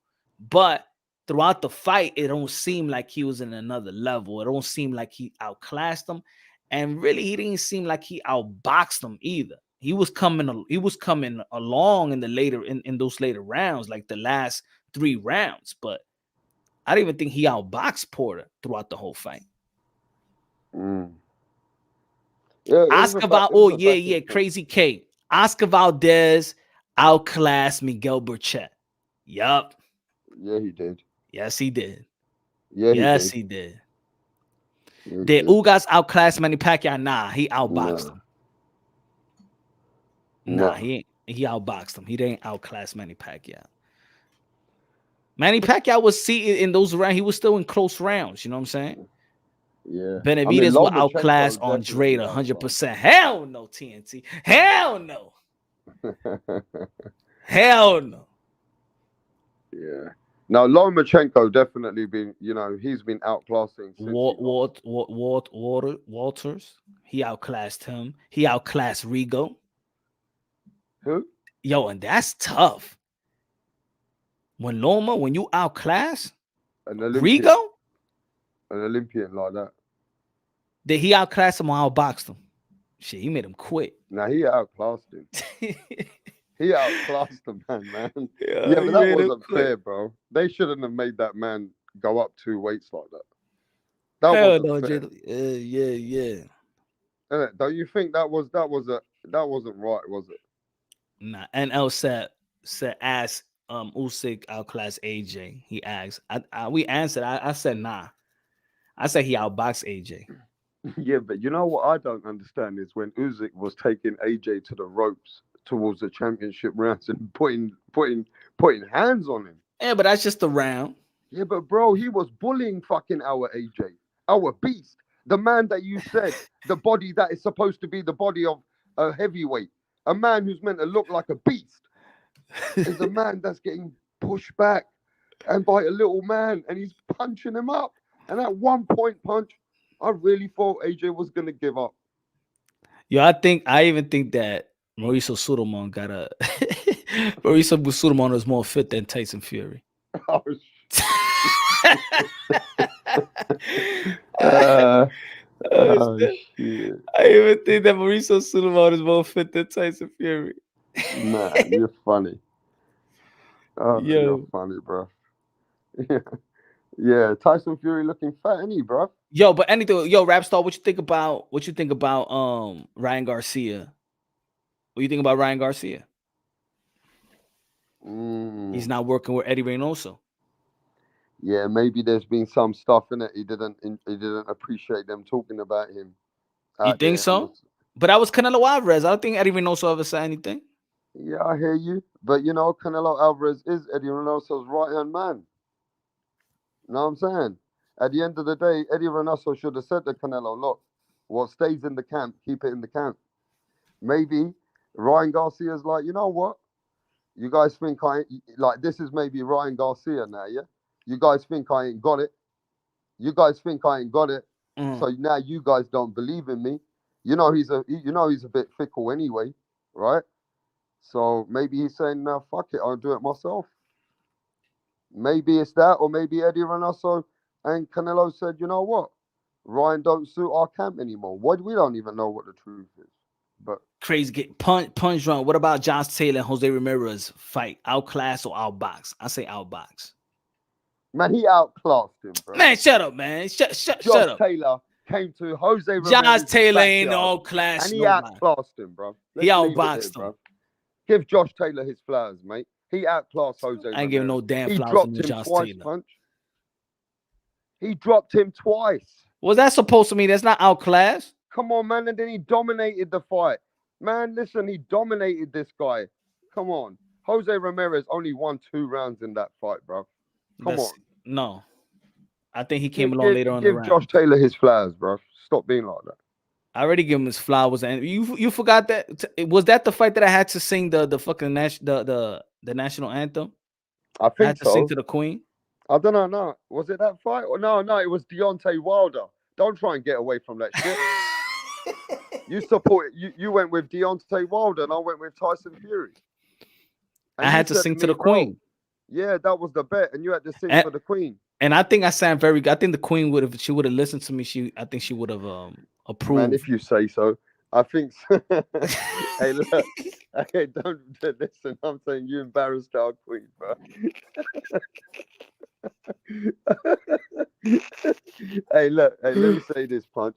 You know that at the end of the day, right? Josh Taylor, he dominated that guy to make sure that the judges fucked it. The judges would have took it away from Josh Taylor, bro. He had the Regis Progress and Josh Taylor fight was good. Yeah, that was a good fight. That was a good fight. I want to see the rematch. What about you? I want to see the rematch too. Maybe Josh Taylor ain't trying to give him the rematch. You breaking up, you sound like an alien right now. Yeah, man. I think listen, man. I gotta go, man. I think my device is low anyway, yeah? But look. Yeah, man. I'm gonna watch you on the back end.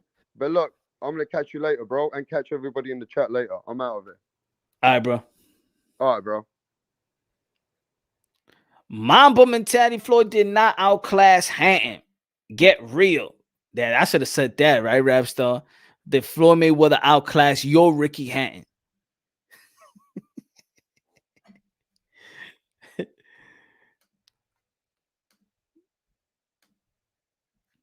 Charlo outclass.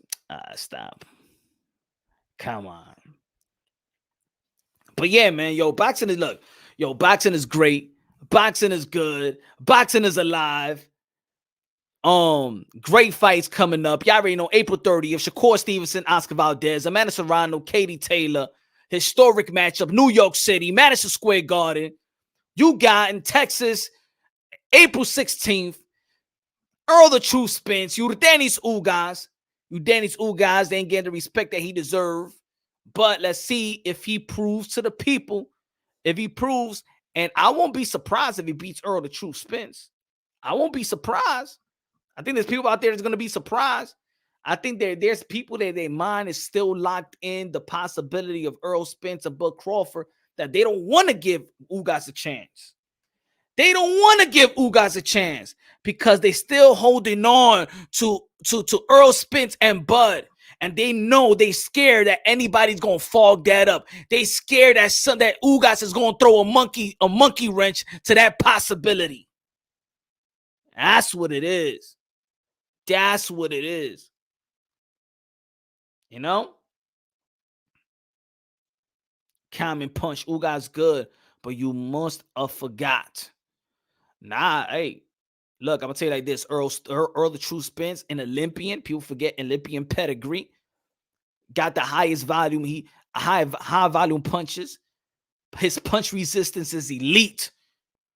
For a guy that is a big welterweight, and a lot of times I be thinking like, yo, he coming in drained, bro. But his punch resistance, the way that he hurt Kell Brook later in the rounds, the way that he stunned Sean Porter later on the rounds. His punch resistance is elite. The way that he kept his punches going versus Mikey, the way he kept his punches going versus Danny, his punch resistance, he got put one of the best punch resistance in all of boxing. Him, Chocolatito, Estrada, Inoue, We saw who else got great punch resistance in the end that they could hold down their power. Javante Tank Davis, you know, got good power towards the end. Hey, we saw even with Tio versus Cambosa, 10th round knockdown. We saw the punch resistance there. So you got to give credit to a guy like Earl Spence. I think in the pocket, I think Earl Spence sits down on his punches better than Ugas. But Ugas got momentum coming to this fight. Now, is Earl Spence going to be like Kell Brook? Is he going to limit his sparring because of his eye? Oh, no. Virgil Ortiz, I think he got probably the top 3 best left hook in the game right now. I love his left hook, and he throw it with ferociousness, bro. He throws it with ferociousness, man. The torque and the hip when he's throwing that hook, yo, he gonna get somebody out. It look like he's trying to. Virgil Ortiz, when he's hooking, bro, it like he's trying to really disattach your head from the body.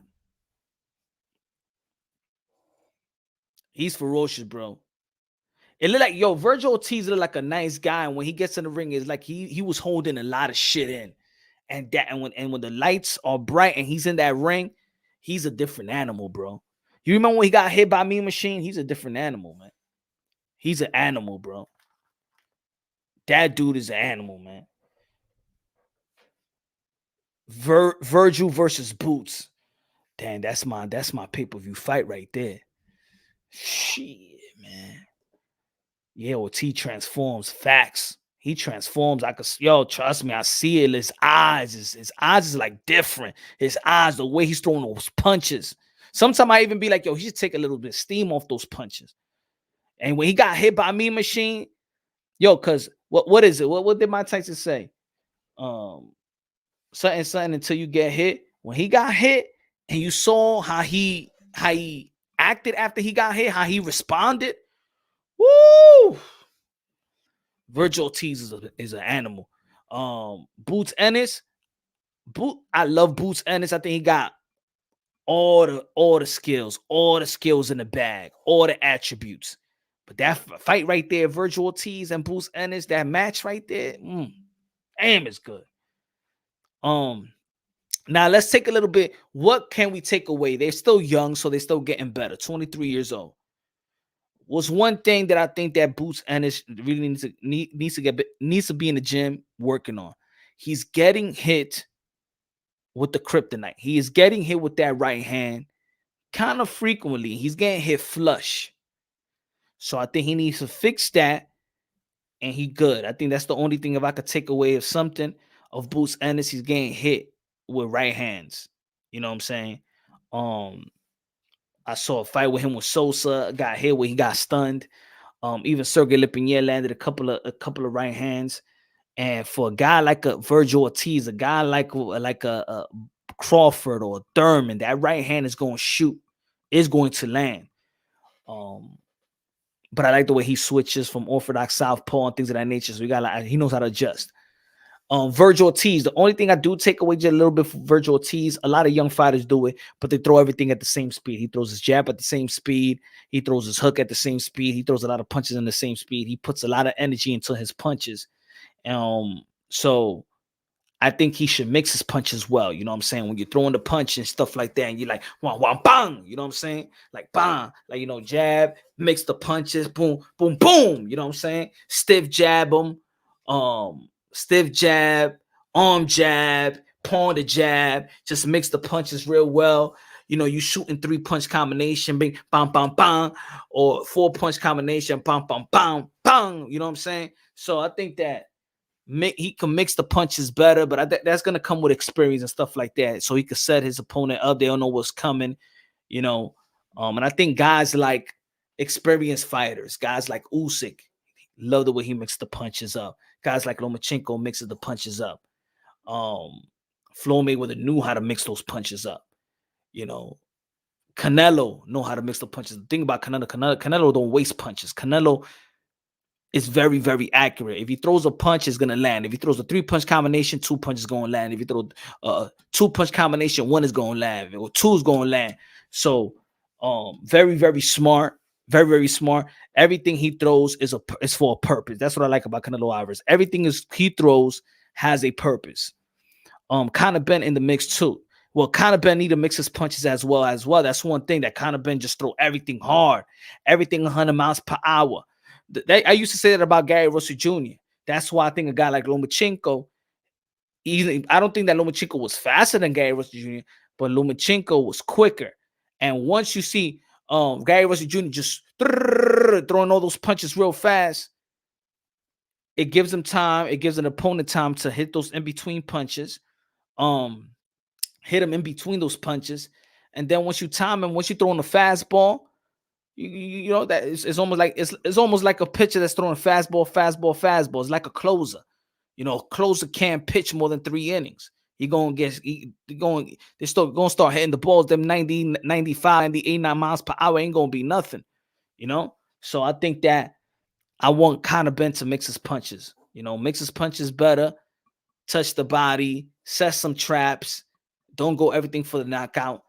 Learn how to set the knockout. And I think that's what Conor Ben should just, I think more fights, set the knockout instead of trying to just go for the knockout, trying to hurt somebody, everything throwing hard, everything at one speed.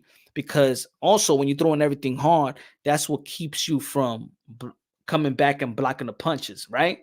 So when you throw, you know what I'm saying, like a quarter, you bring that punch right back to defense. But when you're going all out, boom, it takes that, you know, it's the game of seconds. It takes that second to bring that fist back to guard yourself when you're throwing everything hard. So you got to mix the punches better, in my opinion. But yo, Arlington, Texas in the house. Yes, sir, man. We're gonna have that fight. Ugas, Spence, 23rd, Tyson Fury, Dillian White. This February, what was it? Next weekend. Excuse me. Next weekend we got Amir Khan versus Kell Brook. So I can't wait to see that fight. Natasha Jonas is back in the ring. She got a good matchup with homegirl. Forgot her name, but I seen a fight. What's her name? Is it not Delorme? What's her name? She fought Clarissa Shields. I seen that fight, but Natasha Jonas got a fight, man. That's a fight, right? That's a good fight right there on the undercard of Amir Khan and Kell Brook. Daniel Jacobs going to be fighting tomorrow. It's just great boxing, y'all. Great boxing. You watching Jacobs? Yeah, I'm going to watch that fight. Punch, do you think Clayton will give Boots problems? Yes. I think that Castillo Clayton beat Spence in the amateurs, I think, as well. Well, he came up with Spence. I think he beat him in the amateurs, I think. Clayton he's a sleeper right there, bro. He a major sleeper. People sleeping on Clayton. You know that he was picked to lose that fight versus Sergey Lipinets. You know?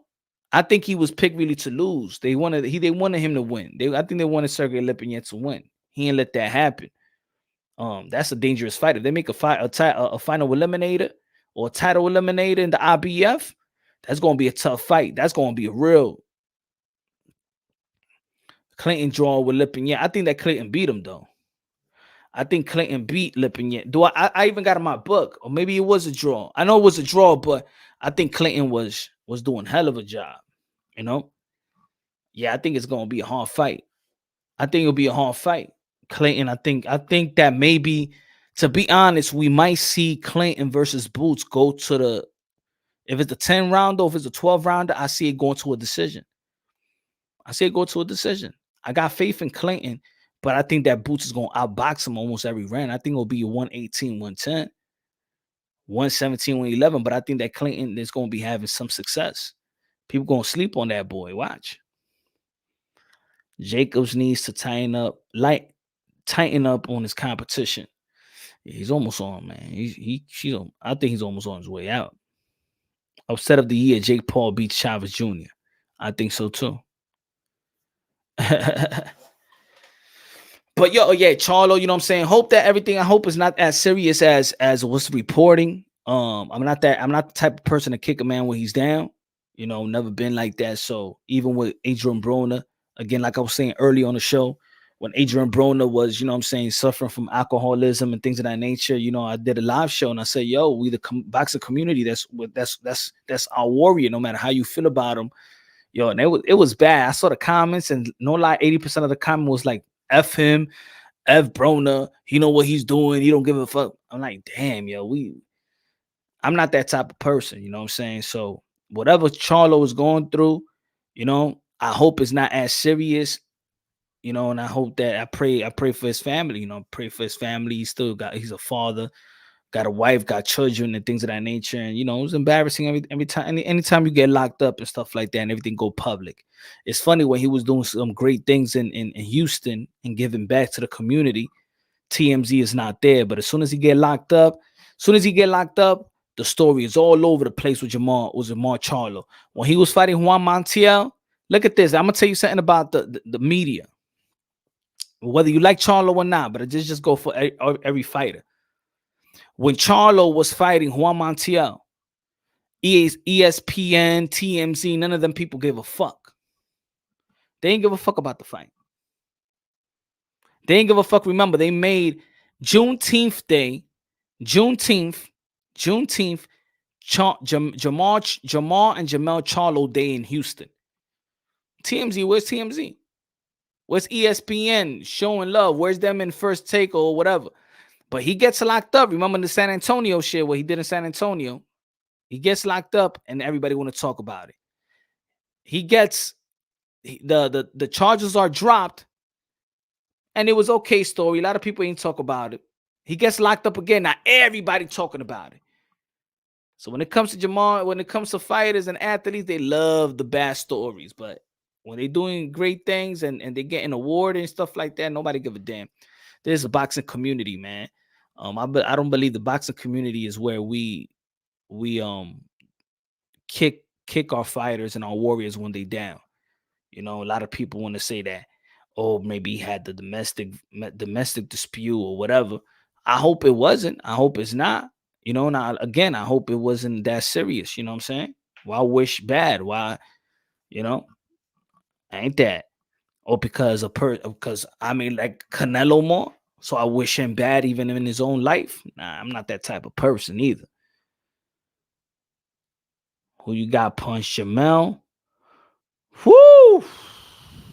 That's tough, Lofton. Yo, Lofton, you be here with some good thinking like, damn, Jermall and Crawford. That'd be tough. That'll be tough because I feel like both of them throw the same type of outputs of punches. I do believe that Crawford got more tools in the toolbox. Jermall is bigger. Jermall ain't no dumb. Jermall got movement. It'll be tough, man. It'll be tough. But because the size different, I got Jermall. I slightly got Jermall. And I really want to see what he's gonna, you know. I want to see him come out of this fight. Let me see what he's gonna do with Brian Castano, how he adjusts. Go and tell us more about Jermall Charlo, but you know, he's a big dude too. Crawford should not wait on Spence and fight Jermall. Yeah, I agree on that. He could be back to what? He could go for undisputed, but we'll see. We'll see, y'all. Bro's unfortunate. Hope Charlo gets through it, bounces back. Nobody's perfect. Facts, I know. Danny Garcia versus Crawford. I always been wanted to see that fight. You know, always wanted to see that fight. Always. I remember when they used to go at it. Always want to see that fight. But, you know, Spence got him. Thurman got him. Porter got him. We saw what Crawford did to Porter. I just don't think that Swift Garcia throws enough punches, man. So we just forget about the man's plant. That's still a bad dude. Yeah, I think that, you know, he got good movement. I think Plant is good, but I don't think he was ever in nobody's eyes like special. You know what I'm saying?